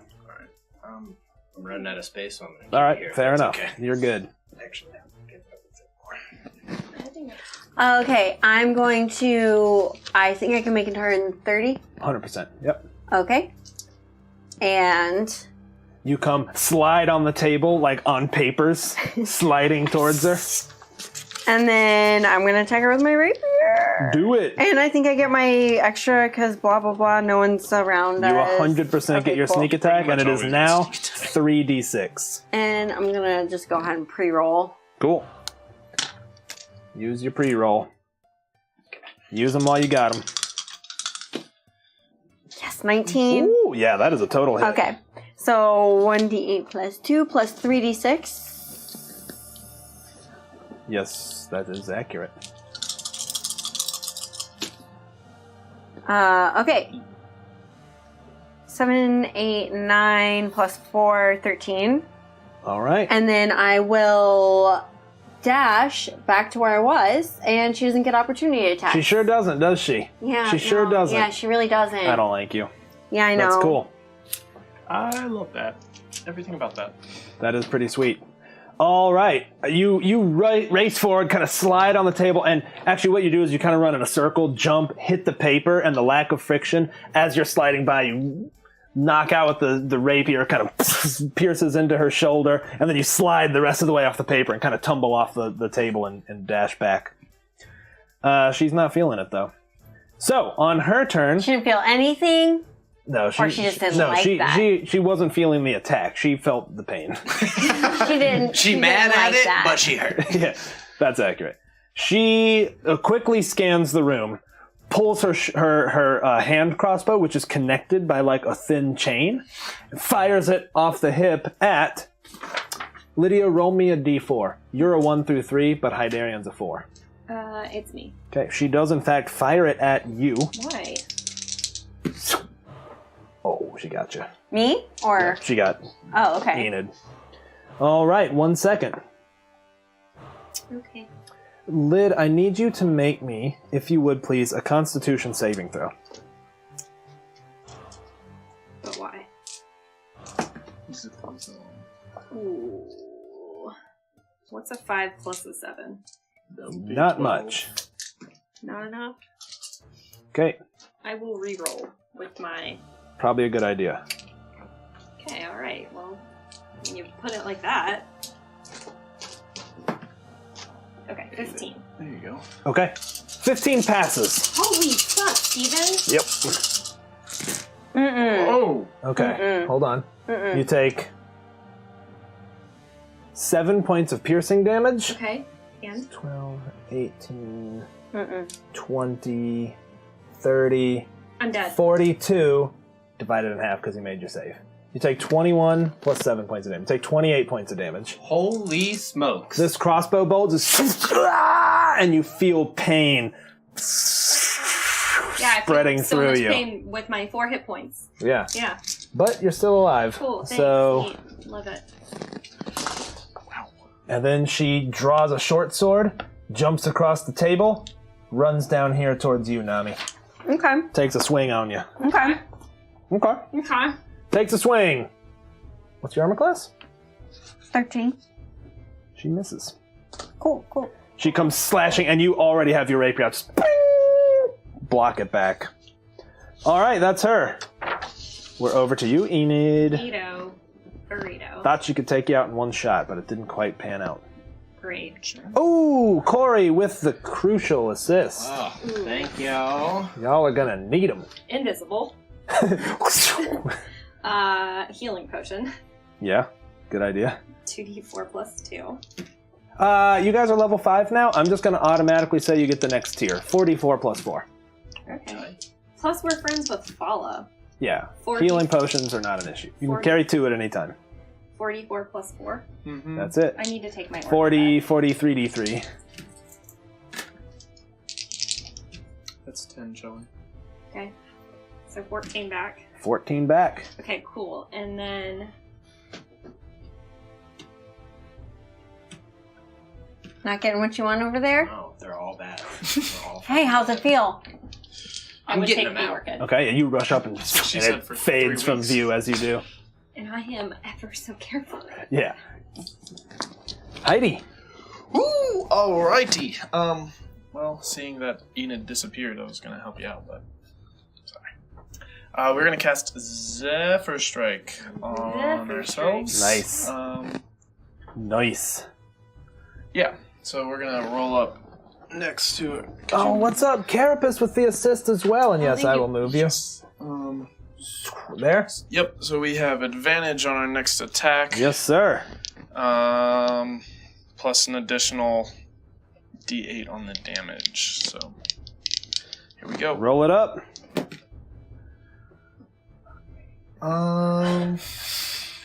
Ooh. Burn it. Try again. Ooh, I'm sorry. The princess is in another house. How does a 14 look? Not quite. You come dashing at her. She actually locks the short sword in the, prongs and just kind of flips it up, and you almost have to, hold on tight to keep from being disarmed. So it continues dice. You now hear banging on the door outside. Boom, boom, boom, boom. Whistler, you're up. All right. First thing, since I'm attacking unseen, I'm taking out a dagger. Yep, And I'm you throwing it can at totally her. roll with advantage. Ooh, that'll do. I am Nice. spending one of my That'll bardics do. to do my psychic blades, so I get 3d6 on top of that d4 Oh! Cool, What? man. That's cool. as I lift the blade. Nice. Where'd that been, though? Yeah, that blade been in, people's bellies. Also cutting apples. And onions. We could have used that, at the manor. Takes 14 damage, Whew. and some of her own nightmares are coming back to her. And then I am moving this way as far as I can go, and I'm, with my bonus action, being like, Hyderion, you were a legionnaire. She's a plague. Nice. Yeah, got a bardic. Bardic Do inspo. I still have mine? You sure do. Dude, Bardic inspiration. You're the only in my life. Nami, you were up. Yeah. God, anytime you do something weird, I have to do it too. All right, I'm gonna try to hit this pooper with a pre-roll. Okay, yeah. Spin them up. I love bacon pre-rolls into my game. Uh-huh. Another Ooh, 19. that is a hit. Okay, sweet. So that's just my regular action is attacking, and Yes, that's a poo-poo. Oh wait, I forgot to add the 2 last time. The my 2. plus 2. When I told you my total. Oh. I forgot my D8 plus 'cause 2. yeah, so okay. Add 4 now? Yeah. So what did you roll there? 5, 6, 7, 8, 9, 10, 11, 12, plus 4. Wait, why do you have 2d8? Oh, oops, sorry. One was my bardic inspiration. Take that that's out. So what was it? 5, 6, 7, 8, 9, 10. 11, 12, and then plus another 2. Yeah. Okay. All right. I mean, yeah, you're just right into her side. As my movement, I will move around this way, and I will bonus action hide. Okay. She doesn't get attacks of opportunity against you, does she? No, she really doesn't. Cool, well, I'm dead. Drat. Sorry. Heidi. It's all good. On her turn, she turns to you with her short sword, You can try. slashes at Want a thee. disadvantage? Oh, yeah. Use them up.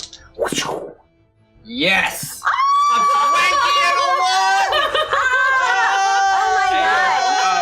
Reaction. Everyone at She's home, blind now. take a water shot. I think they have to hit you, don't they? I think I said they got to hit you. Because it's a reaction to taking damage. When I hit. Yeah. So she doesn't know that. But you definitely boom, blocked it with the shield, and some ink leaks out a little as it's waiting. I assume you want me to roll at disadvantage again? She attacks you again. Oh my god! That's amazing. Y'all been saved by those. Wow. She, in fact, takes a bonus action, dashes up here, kind of does a weird little flippy, lands back there. I'm gonna guess I don't get an attack. You do not. She took a bonus action to disengage. Yeah. Enid. Enid. That's me. Yeah, that is you. Okay. Her own cheering squad. Always has been. Always will be. Okay. I want to do a shatter, but not hit. Okay, yeah, you can totally can time it. Because it's what, 10-foot radius? Yeah. Yeah, you just hit it in that corner. Okay. I was worried about it being loud as fuck, but if they're banging on the door anyways, then Hey, they know. fuck it. The alarm is raised. Yeah. Oh, I can't wait for that displacer beast to come on in. Can she make me a con save? She can indeed. Can she do it at disadvantage? She can indeed.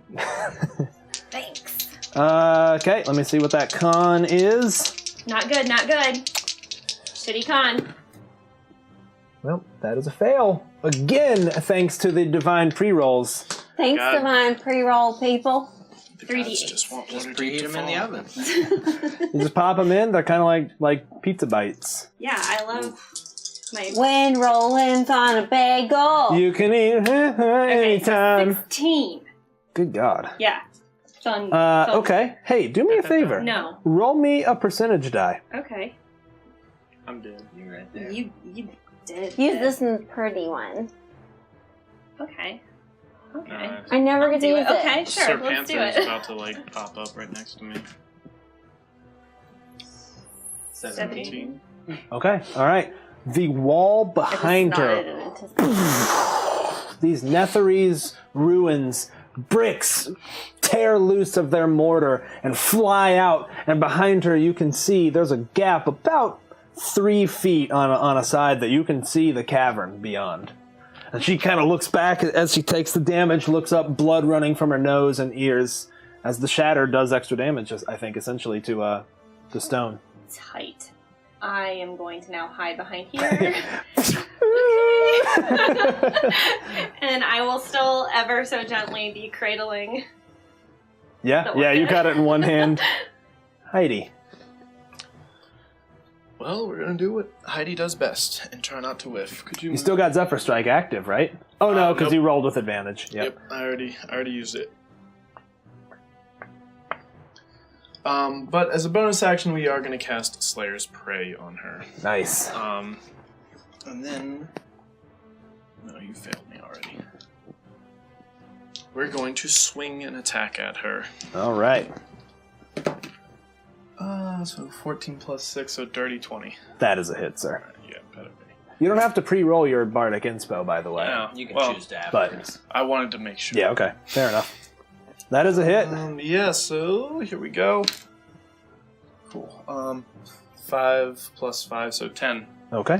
10 damage. You kinda rush her shoot. and- Sorry, hold on. Extra d6 for... Oh, yeah. And so Cool. One more? Yep. Good roll. And I mean, you come barreling over, like jumping down, just you leap down, shield in front of you, and as you hit the ground, kind of stabs into her thigh.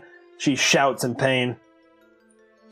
Oh, real quick, we got another sub. I was stuck Holy and cow. hadn't Thank you. scrolled down. Thank you. Thank you so Thank much. you. This is a sub from Nemeth231. Really appreciate that, and the Thank you. players We will probably do need too. it. We need it.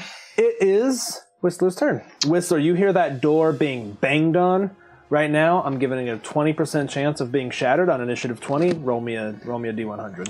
Okay. 20% chance right now. 74. It does not, but you start to hear it like coming off the hinges a little bit. But it is your To turn. move away from it. Ooh. Whistler watches it kind Right of over there. Yeah. Where I can see her. Alright, I'll take out a piece of iron and ting it. I would like you to make a wisdom saving throw at disadvantage, please. Ah, man. With this. Mm-hmm. Do it. That would be a fail, good sir. She is. Oh, God. I hate you guys. No, Bing! She's reaching for a sword. It's... Nami, you still have Bardic? Mm-hmm. Okay. That's all I need to know. All right. I'll go ahead and. Actually, I'm gonna hold off in case I need a psychic blade. All right. Nami, with that, you're up. You see that she is frozen. The Bardic I add to any roll, right? Mhm. You can if do I it need afterwards. You can do it after, and you're automatically rolling with disadvantage because she is right now paralyzed. to. Disadvantage? Advantage. Did I say Oh, disadvantage? And if you hit her, Good try, you sir. crit. Good try. I'd like you to roll disadvantage, but in fact, you get to roll advantage. Crit. It's an auto crit. Ooh. Ooh. Yeah, you better Yeah. spin that. Do you have one left? Yeah, I Yeah. guess you did. I didn't you? spend any yet. Just one die. You only get to reroll one. Oh, that's your D8. Just add Sorry. it. Preemptive add. That'll be a hit. Yes. Auto crit. So you will be So- hitting her for 2d8 and 6d6. So, for ingenious use of being a rogue, Here's some. Oh, yeah. we're gonna inspire. Well earned. Thank For his you. terrible lies, but good. 3, 4, Hey, someone had to 5, speak up, all 6. right? I love it. That was good. Okay, so. Oh, wait, All that I plus only 2. Needed... Okay, so 1, 2, 3, 4, 5, 6, and 2 of these. Yes, ma'am. That's that. Okay, there's 6. That 2. 6 I and didn't wanna- 15. You're at 21. Plus 8. You're at 29 plus 2. 31 points of damage. I'm going to describe how you kill her if that's okay with you. As she's frozen, she's looking at you. You walk up, kind of look her armor up and down, lift an armor flap. Oh my God. Take your rapier and look into her eyes. She just... Eyes kind of go black. Or just close. Her vision goes black. She falls to the ground in front of you. That's that. She's dead. But we're not done. Enid, it is your action. Uh-oh. I am going. Wait, I still had some... Oh, you still got plenty. I still Yeah, had you're some right. shit. You got bonus action. I'm climbing move. up on the ceiling and hiding. Oh, hell yeah. Ceiling's about 30 feet up, so... All my movement together, and so that's my movement and Yeah. bonus action hiding. Fair enough. in Go the ahead and roll forest. stealth. I'm going to give you a disadvantage just because the ceiling's somewhat bare, but there is like some tapestries and stuff on the walls you could try to kind of blend into. Stealth. Plus 8. I mean, you find a tapestry and just kind of look like art. Heidi. Now you're... Wait, no, Enid. Enid. Yeah. I already moved it. That's my cue. I know. You're up. It's fine. It's fine. Okay. I'm gonna turn and face the door that looks like it's going to open, Oh, yeah. and I will hold an action to cast a spell Perfect. if and when it opens. Got it. No problem. And I will cast that spell at advantage because I'm gonna use my Tide of Chaos. Beautiful. Heidi.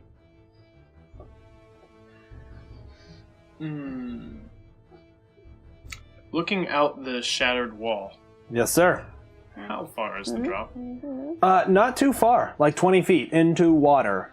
Look, there could be rocks there. You don't know. It would be a little bit of a gamble. But it looks like it's into water. You can lift her up, by the way. Look at that model. It's a cool model. What are you doing? Nothing. Nope, that's you.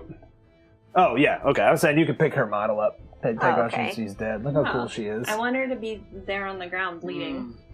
She's got a big I old think head. you kind of look out below. Essentially, nah. And how far is it to the door from where I am? 10, 15, 20, 30. I can get like 10 feet from. Yeah, the door. you can get like right here.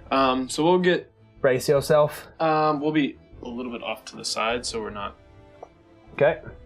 Directly in the path of whatever comes through. Sounds good. And we will hold action until something comes through. Okay.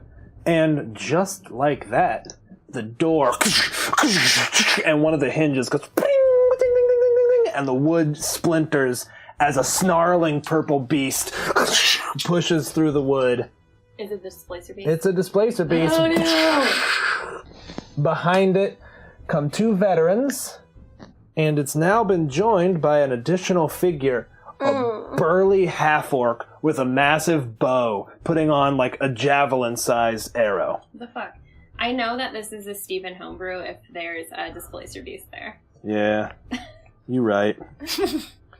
Okay, so we are going to call the displacer beast enemy 2, the dudes enemy 1, and I'm just going to slot them into initiative right now. The dudes... They're acting pretty late. So the dudes are enemy 1. Don't let me forget. Yeah, they're lower than you. The displacer beast. You know what? I'll just call the displacer beast boss because they are bosses, and that's pretty sweet. Ching! And the archer we'll call lieutenant. What were you, Whistler? 15. Oh no. Okay. Oh no! Here we go. You do get your attack of opportunity on that displacer beast. It is at disadvantage as your eyes are trying to adjust to it, and it's just like it's sort of all around you in the space. But you do get your attack of opportunity, my dude. At disadvantage? At disadvantage. Oh, here we go. 12. Ooh, so close, but so far. Are you sure? It triggered my health. It did indeed. You got a spell, and you're rolling with advantage, counteracted by the disadvantage, so regular roll. It's a firebolt, by the way. Yep.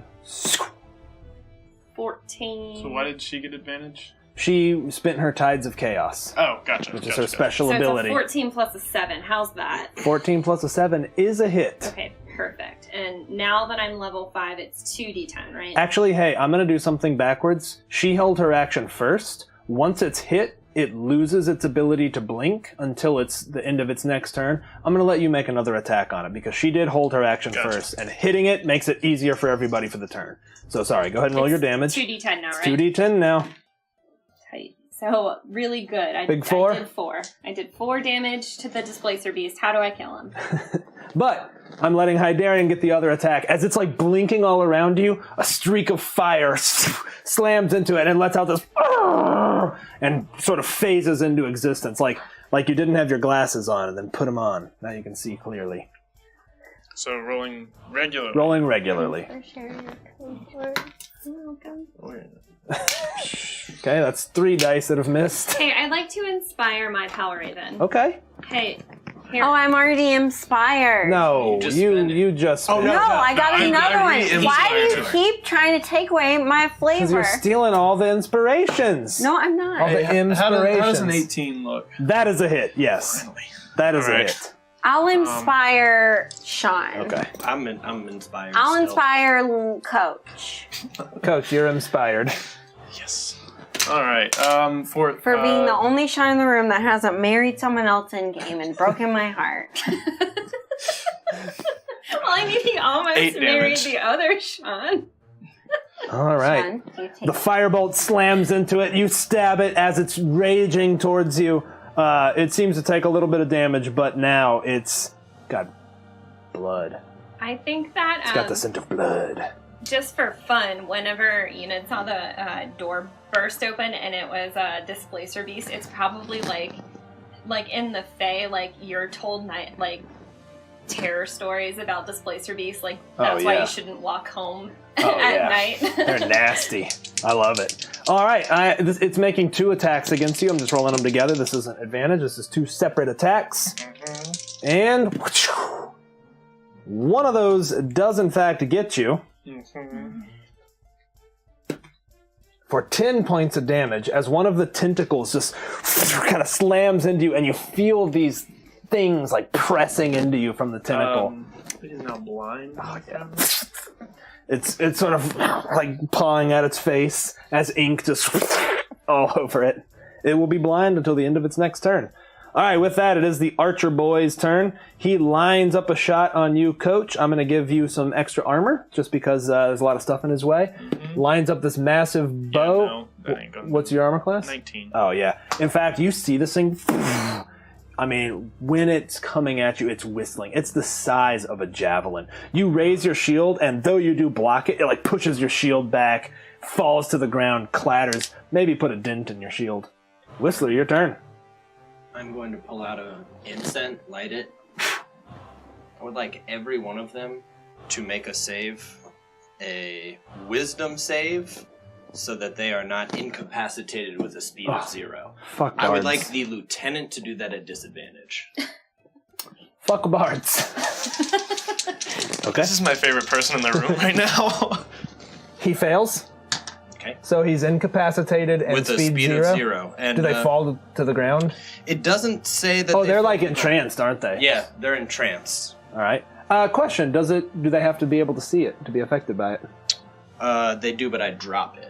Okay, so the Displacer Beast is blind right now. Oh, okay. Can't see it, right? Does not need. Yeah. Yeah. Cool. But it only yes. lasts for a second.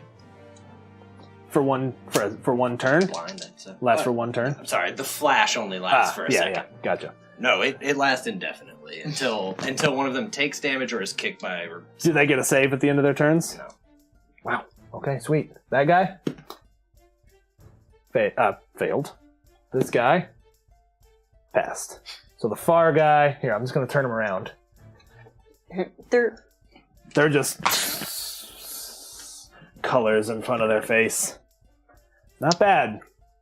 Not bad. Some might say good. That. Not me. And the Displacer Beast has ink in its eyes? Yeah, Displacer Beast is blind until the end of its next turn. And let me just. However, it is now displacing again since it did get to take its turn. Love it. Displacing means like all over the place. Yeah, it's disadvantage to attack. I think I will stick with that actually, and that'll be what I do.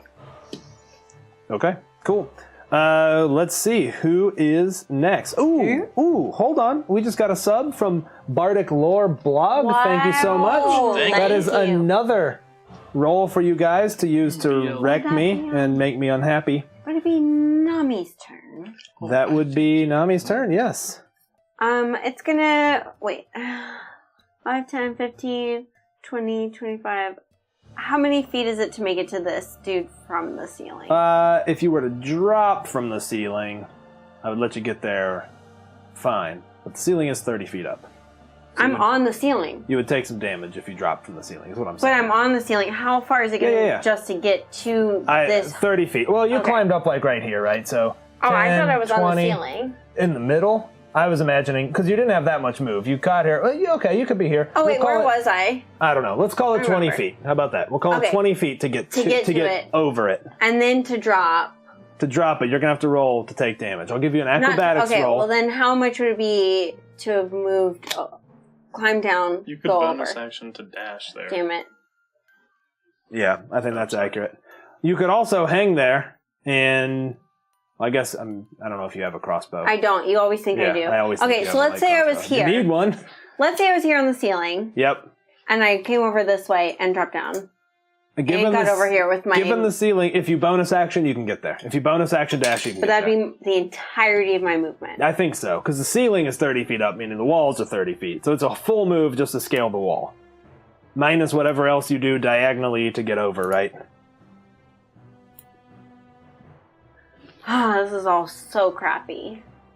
I'm going to make an investment move and just stealthily, because that dude can see. That dude can see. I'm going to try to just stealthily climb along the ceiling to over here. Okay, that's fair. look, the displacer beast is blind. It has no idea that you've moved, and he's focusing on something else. So go ahead and roll stealth. I'm going to let you roll with advantage. He's not paying attention to the ceiling right now. He's paying attention to the fact that the lieutenant and his mate... 6 plus 8? Ooh, nah, he tracks you. You see him look I'll over. I'll spend this. Okay, all right, go ahead. Wait, that dude tracked me? Yeah. There's only one thing that can see you. It's Yeah, he's the only thing active. Ah! Nat 20? Oh yeah. No idea you're there. Critically. You're just along the ceiling. Get over in the corner. You can easily make it there in like a move. Or less. We'll figure out where you are. If you want to be on the wall, we'll figure that out. All right, next up is Enid. Cool. I'm gonna hit the Displacer Beast with a Chaos Bolt.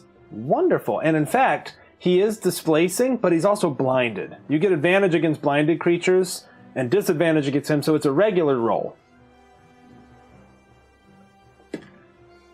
I rolled a 9, and then I'm a +7 to hit. Is that a 9 or a 6? That is... Either way, with a +7, yes. That gets him. Okay. So, for a Chaos Bolt, I roll... I always forget how this works. It's 2d8 plus a d6.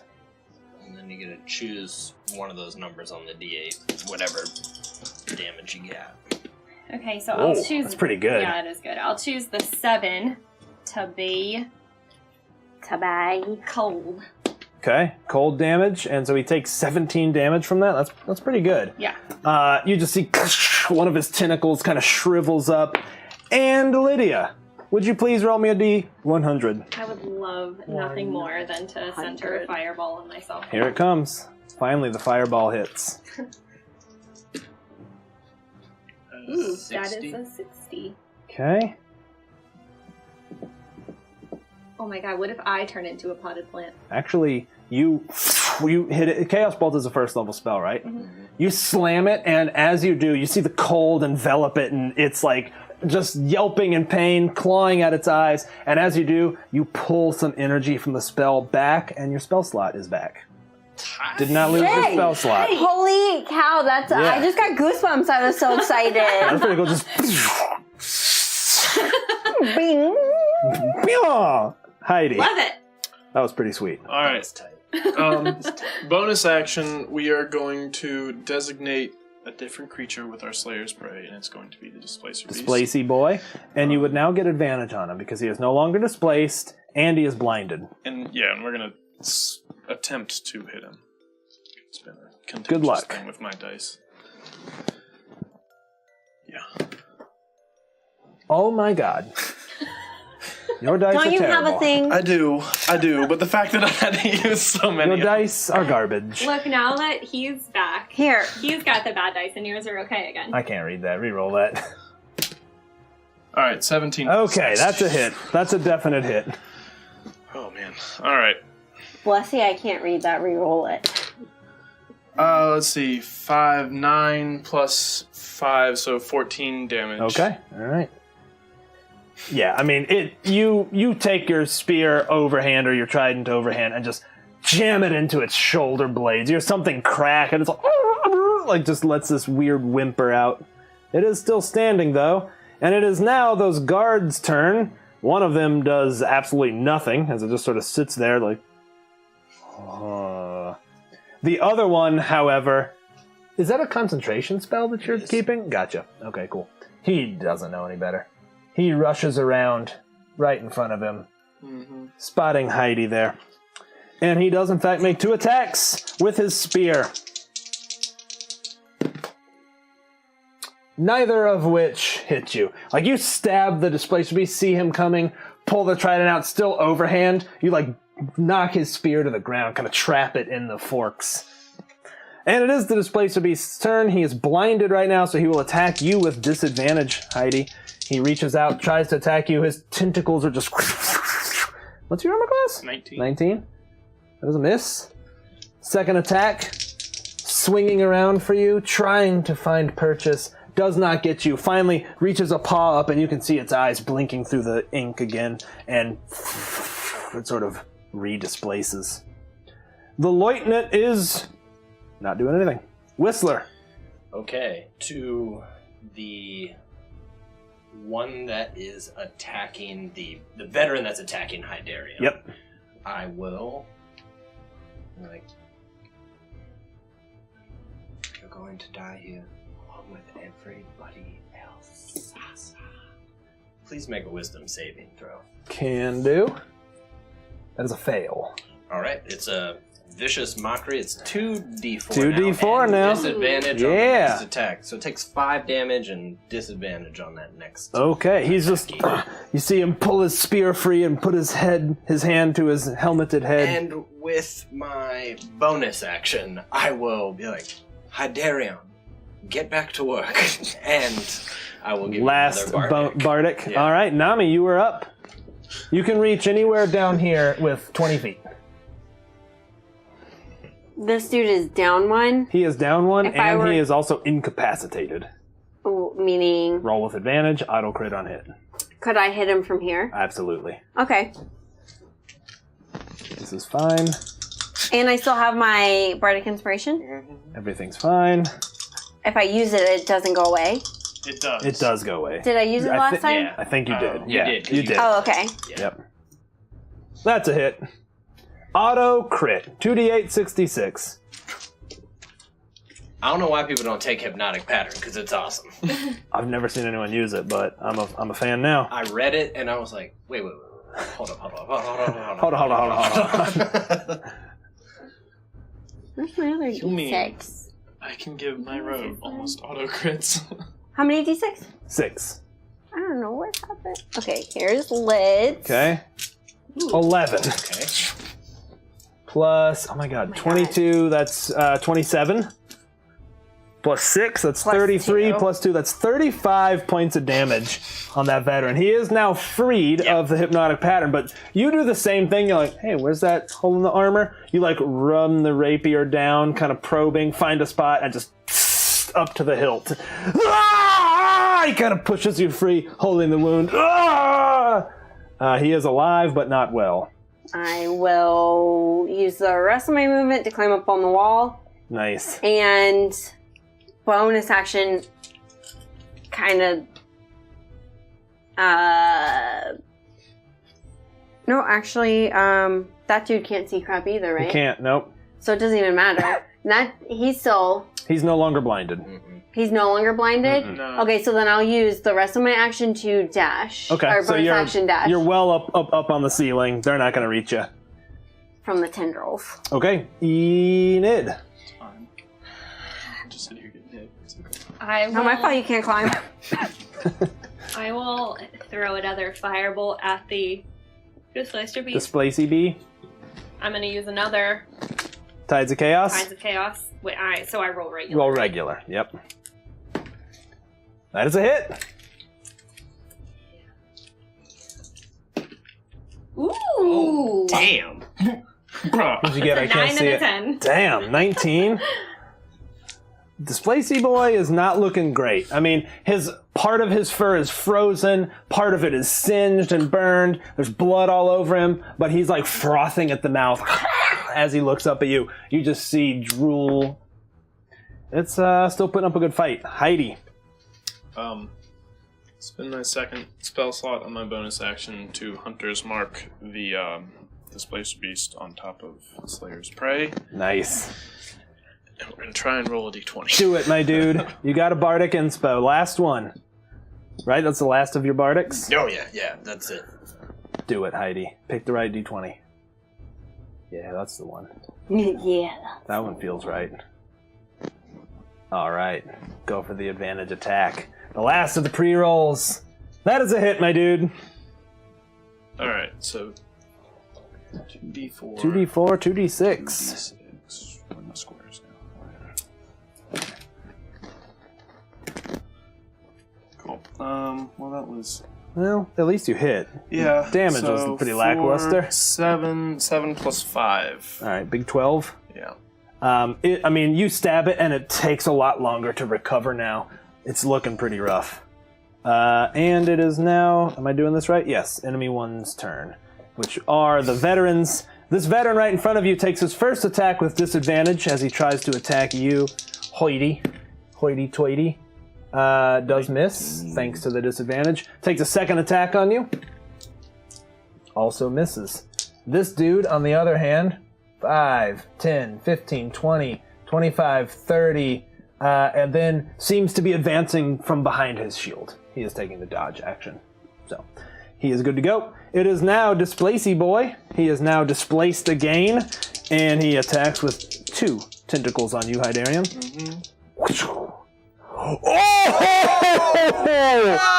Oh! A crit and a hit. Yikes. Good. He honestly doesn't hit that hard, to be completely honest with you. Okay, let's see. You don't have any special for piercing versus bludgeoning, right? No. Okay, so this is 8 plus... Yeah, a lot of one. 10, lot of ones. Yep. You take 22 points of damage. As both tentacles, and they both hit you and have spines on them. Like, you can feel them tearing into your skin. And they're sort of like grasping almost, like trying to grab you and pull you in. Okay, it is now the lieutenant's turn, who can do nothing. Whistler. Okay.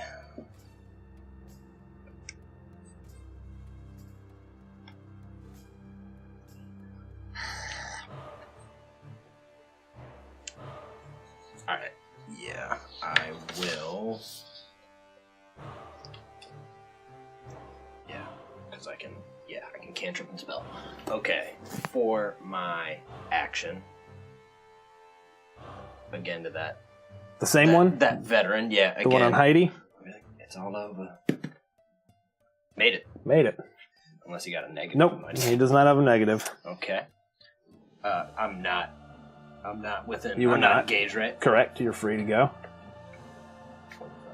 30. Just standing up on here. And then I will second level healing word Hydarion. Cool.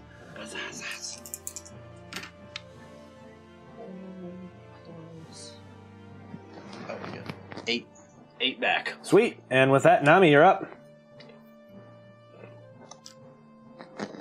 How I moved as much as my maximum movement. I had 20. You will have to bonus I had action 10. dash. Well, I'd moved 20 before, so I only had 10 plus my dash, so I moved 40. Yep, fair. Yep, agreed. So 40 feet will get you here. No, I mean, I'd moved 40. Oh, yeah, so I need to move 40 to get here. Correct. So you'll have to bonus action to dash. I would let you do a lateral Wait, move. what is my movement? 30. 30. So you could end right there. If you want to attack him, you could end there with 40. With...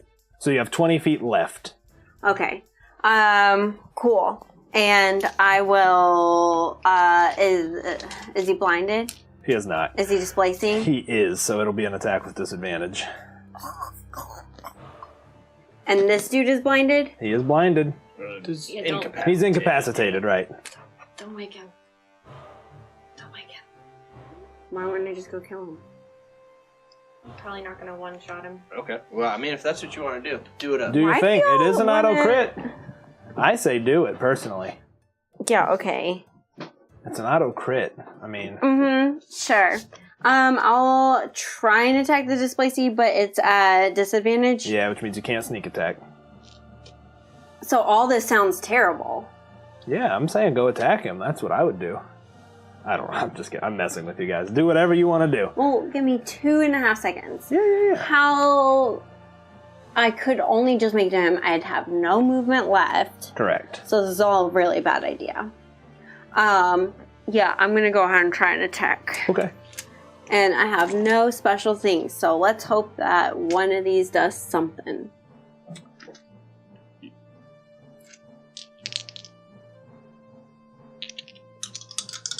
Disadvantage? Yeah. You're sure? Positive. You're positive. Oh, yeah. You don't get anything for like friends being adjacent to an enemy. That's what sneak attack gets you. But you can't even sneak attack if you attack. So I with still have disadvantage. movement. So you got movement. It would now get an attack of opportunity, or is it would only it? if you attack? It's if you attack a thing, it doesn't get to attack you. Oh, shoot. No, no, you're right. It's you by rolling an attack roll, you get it. It's from mobile, Sure. right? Or fancy footwork or whatever. Yeah, if I make it attack. Yeah, so even if you miss, you're good to go. Okay. Hey, since you're doing 20 feet, just do 5, 10, 15, 20 Yeah. over there. And we'll know you're up on the ceiling, so just for distance counting. All right. Yeah. Enid, Fine. you are up. Cool. I'm gonna... How bad does the Displacy look? He's looking bad. I mean, it's like sluggish. In fact, the attack it just made on Hydarian looks like pure rage. What about It's rageful. what about that guy? He's looking pretty healthy. No, he took a pretty bad rapier wound. He's kind of like limping towards you. He is advancing under his shield. Is he coming towards me? He was coming towards Whistler, but you're now closest. Okay, cool. Oh wait, that dude's still there? Oh yeah. I totally forgot about him.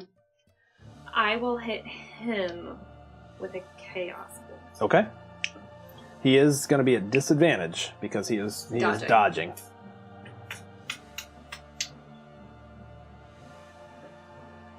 Is this really how the bookshelf looks? I mean, no. Okay. I want to set the flower. Okay. Yeah. But I will change my mind and I'll hit the Displacer. Okay, with Chaos Bolt? Yeah. Cool. I'm doing it at disadvantage, right? No. Yes, it has not taken a hit. You're right. Still got it. That's a hit. Perfect. So it's a D6 and 2D8. D6, 2D8. Get doubles. Doubles. No. It doesn't matter. I mean, you can tell me what kind of damage you do, but you hit him for 7. Something up. Ooh, hold on. Does that get him? Not quite. Would you like me to... I would like you to roll a d20. Absolutely. I'm always going to take the opportunity to surge magic. This is... Are you forcing me to do it? Because I did my Tides of Chaos. Yeah, that's what I'm saying. I'm Okay. forcing you to do it because you cast a spell. 29. All right, everybody hold on to your butts. Okay, that's pretty awesome, Lid. For the next minute, all of your spells with a casting time of 1 action instead have a casting time of 1 bonus action. Meaning you can cantrip and Tight. Chaos Bolt or whatever. All right, do anything with your move or anything?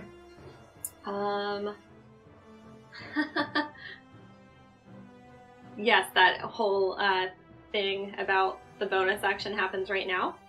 For the next minute? But you just cast a spell, so you wouldn't be able to cast something else. Oh. You can't even cast a cantrip. Okay. Is that right? No. Yeah, no, because it would apply now. But if she casts a spell, can't she cast a cantrip as a bonus action? I think it's only the other way around. I think only if you cast a cantrip as an action can you cast a spell as a bonus action. What? It doesn't go both ways. I know for a fact it I doesn't thought go it both did ways. go for what? I don't think it does. I can look it up a little later, but I wanted to do invisibility, but it's not going to work. So yeah, you we're definitely couldn't do invisibility, for sure. You do anything else? Yeah. Let me walk away a little bit. Hi, Darren. You can go ahead and take your turn while she's moving. Alright, cool. So I would have picked the flower up. Okay. And then Yeah. come around here. Displacer no Beast problem. is still up. Displacer Beast is still up, but it is like Alright, dragon now, and it's been hit. we're gonna bonus action Second Wind. Yeah. Cool. Cool. There you go. So 7 back. Get some HPs back in there. And then we are going to swing the trident at the Displacer Beast. That's a hit, sir. Alright. Hi, Darian. Describe to me how you kill this beast, finally. I think as it like kind of slowly materializes back into a form that he can see, Hydarian just takes a quick lunge, kind of while holding off the guy to his side, stabs through it, and just turns to the next guy. Nice. It falls, its tentacles kind of twitch, falls to the ground, dead. Anything else, Heidi? No, that's all I got. All right, with that, it is the guard's turn. Heidi, the guard on you attacks twice. Uh-huh. Gets you twice.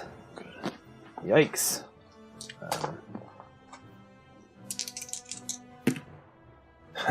Well, it's 8 points of damage. This guy, 5, 10, 15, 20, 25, 30, just out of range of you once again, Whistler.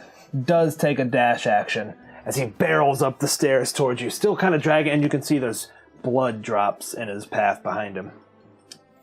Okay. Well, it's the lieutenant's turn, who does nothing. Whistler. Alright, well... This piece of butt. Alright. He is a real piece of butt. Actually...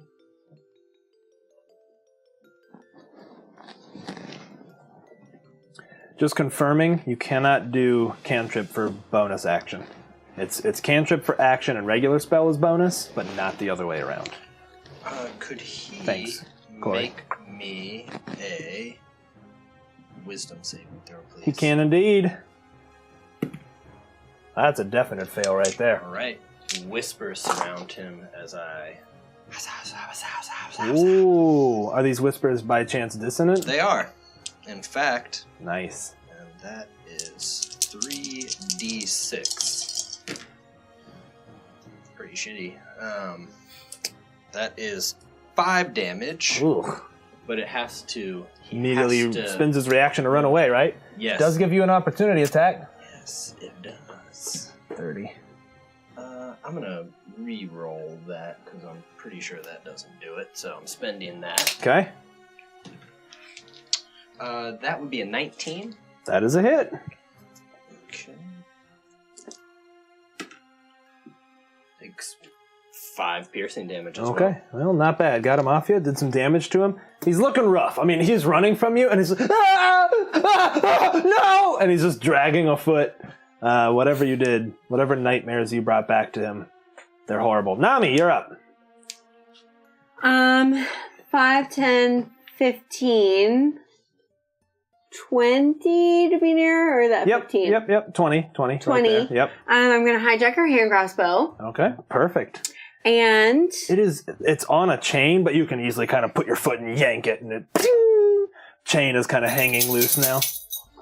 That was the chain. That was 20, right? Nice. Thanks, Maisie. Thanks for the Foley 25, work. 30. Then bonus action dash. 5, 10. So that was my movement and my bonus action and an interact to pull it off. Yep, call that an interact. And then shoot. Okay. Pew, pew. So on here though, it says damage 1d6 plus 2, proficiency block. Shouldn't I be proficient? You are proficient. How come it didn't add it in? Well, that's added to your attack roll. So your attack roll is going to be a plus 5. 1d6 plus 5. Okay. D20 plus 5 on the attack. D6 plus 2 on the damage. You don't add proficiency to damage. Gotcha. Yeah, that makes more D20 sense. plus 5 on this guy.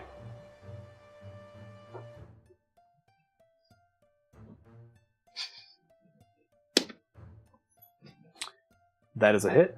Yes. And in fact, the final bolt that she had on there is poisoned. So I would like for you... Well, first he's going to make a con save. Which he does pass. So it's going to be 1 regular d6 and 7 d6 for the poison. So just roll 8 d6. Need more. Does she have any more 6, bolts on her 7, body? 8. No. I kept 2 poison ones. Blade has poison on it. Dead. He does, in fact, die from that. Just to see. 11. Expires. 12, 13, 14, 15, 16, 17, 18, 19, 20, 21, 22, plus 2, 24. Oh, Just to know. He eats it. And friends, with that, this last guard you surround, mercilessly stab and spell Enid. In fact, Enid, do you want to take your last turn with a spell as a bonus action and a cantrip on him? I do. Yeah, do it. Cool. I'm gonna do my spell. Okay, so I'm gonna cantrip. Yep, as an action. Yep. And I will do that with my Tides of Chaos. Tides of Chaos it up. You better believe I'm going to do one last magic surge here, You too. better believe. That is a definite hit. Sweet. Okay. So the firebolt does 16 damage. Okay, pretty good. And then I will do a chromatic orb. Fuck it, why not? Yeah. You know? That's also a hit. It is, yeah. What's the damage for that? I forget. It Is is it D12? 3d8 damage. 3d8, yeah, of course. Anything I can do want. that. Yeah, sure. 3d8, that's what I meant by d12. Yeah. And this will be any type of damage I want. Yeah. Lightning. Done. Sure. 8, Lightning! 8, 9, 10, 11, 12, 13. Lightning surrounds him. Roll me a d100. I would love to do that. And we're dead. Right next to me. Ah! Mm-mm. Are you harmed at all? Mhm. You regain 2d10 hit points. What the fuck? I don't. Dude, wild magic is The awesome! most negative I thing love she has it. rolled on there is a mane of feathers. Yeah. Oh my god, okay, I take... You regain 16 damage. I will say most of them are pretty positive. Yeah. They really are. There's only a handful that are like, oh, that sucked. Before we wrap up, is her rapier better than mine? Well, it is poisoned. It won't last forever, but you'll get a couple attacks of poison. You know what? Fuck it. It's a +1 rapier, and it has poison on it right now. Yes, it is a +1 rapier. And if you would, mark a little note, your next 3 attacks will count as Where do I poison. add the +1? On the +5, I'd make that a Yeah, it'd be a +6. +6, Okay. and the damage would also be +1. And you get the next 3 have poison, which is a con save, DC 15, or they take an additional 7d6 points of damage. With that, you all dispatch the last guard. You come around the corner, and you can see some of the workers are like, and they watch as you guys walk up and be like, now. Just mercilessly kill this lieutenant. They run and cower in there. You get aboard the boat. There's a suave young woman who seems to be the captain. She kind of nods to you all. It's not anyone you know. Actually, let's say you know him. Let's say you know her. What do you think? Sure. Hold on. Let's play that out real fast. We'll end in just a second. I promise. Maybe she's an enemy of Captain it's super Araña's late. too. All right. You meet old Muv Ashgrove,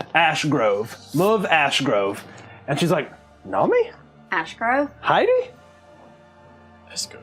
Hey, don't think less of me that I'm running this somewhat under the... Well, come aboard. Let's get out of here. Don't think less of Less us of- for yeah. meeting you right here. Oh, Well, sure, I guess I should... Yeah, of course. boarding Yeah, your ship. same. Well, come on. Yeah, same. same. Hey, you there. Load up 2 more of those barrels of ale before we set sail, huh? There's no who's going to stop us, right? Come on. 2 of the guys are like, all right.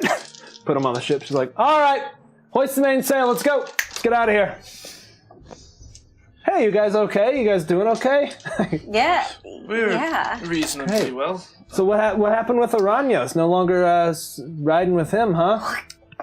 Yeah, he's a real dick. Little bad blood. Things have been smoothed over a little bit, but Oh, that's good. Hey, heard you guys have a place. Is that right? Someone said you were running a tavern. yes, it's actually the Blue Boats Tavern. I heard about that. You guys are lucky. Oh my You could have God. wound up in the stocks for days and days. But hey, it's great to see you guys. It's great to see you guys. You should come by sometime. Oh, I definitely will. Great. Enjoy. You guys need a 5th member? Or, I don't know. Yeah, exactly. You could definitely eat on the house and drink on the Oh, house for the thanks. day. Thank you. Hey, you want to take the wheel? That's fine. Go ahead. You can take the wheel. It's pretty easy to navigate. Just where there's a little I'm like, shoal over wait, there. Wait. Some of the rocks, they'll cut the hole, but she's pretty shallow. The ghost whisper. Don't worry about that. Yeah, take the wheel. Oh, Captain, my captain. And with that, Nami navigates this little schooner out of the hidden cove, and you all have the Wither Orchid. The Wither Orchid is a one-use magic item. Upon crushing it as an action, every sentient creature within 60 feet of the origin immediately has all of their physical stats drop to 0. So strength, dex, con, all drop to 0 without death. Normally that causes death. This merely causes falling to the ground. They fall prone, and they lose all ability to cast spells. On initiative count 20 of every subsequent turn, they regain access to first cantrips and then 1 level per spell. So on the second turn, they get first level spells back. And you regain 2 points of your physical stats each turn until they reach their maximum. So essentially, it levels the playing field, everyone hits the ground as nobodies, and then you slowly claw your way back. Tight, man. Does- Good job. Good thing How we do you didn't do poof that without affecting yourself? You don't. everyone. You will have to take it. So basically, if you're in a room full of big baddies. Mm-hmm. So Hydarian really doesn't like this thing. Yeah. No. Nobody is. So but it literally just levels. it's going to level the playing It doesn't field. give anyone advantage, it just levels. That's right. Heist. Okay. Yeah, here we go. And I will say, all of the rules for armor come into play. So if your strength is not enough to wear your armor, you'll have to like you won't be able to stand up. It's gonna be rough. It's gonna be rough, but it's gonna be fun. I hey, love it. thanks everyone for hanging out. Hope you guys had a good time. I know we went a little long. A lot of exposition. Really wanted to get through that. The beginning of the end of Waterdeep Dragon Heist, everybody. Happening. Cool. That's tight, man. Dragon, Waterdeep, Dragon Heist. Dragon Heist. Dragon Heist. Dragon Heist. It's the Waterdeep Dragon Heist. All right, we're going to launch our raid now. Glad Whistler's back. See y'all next time.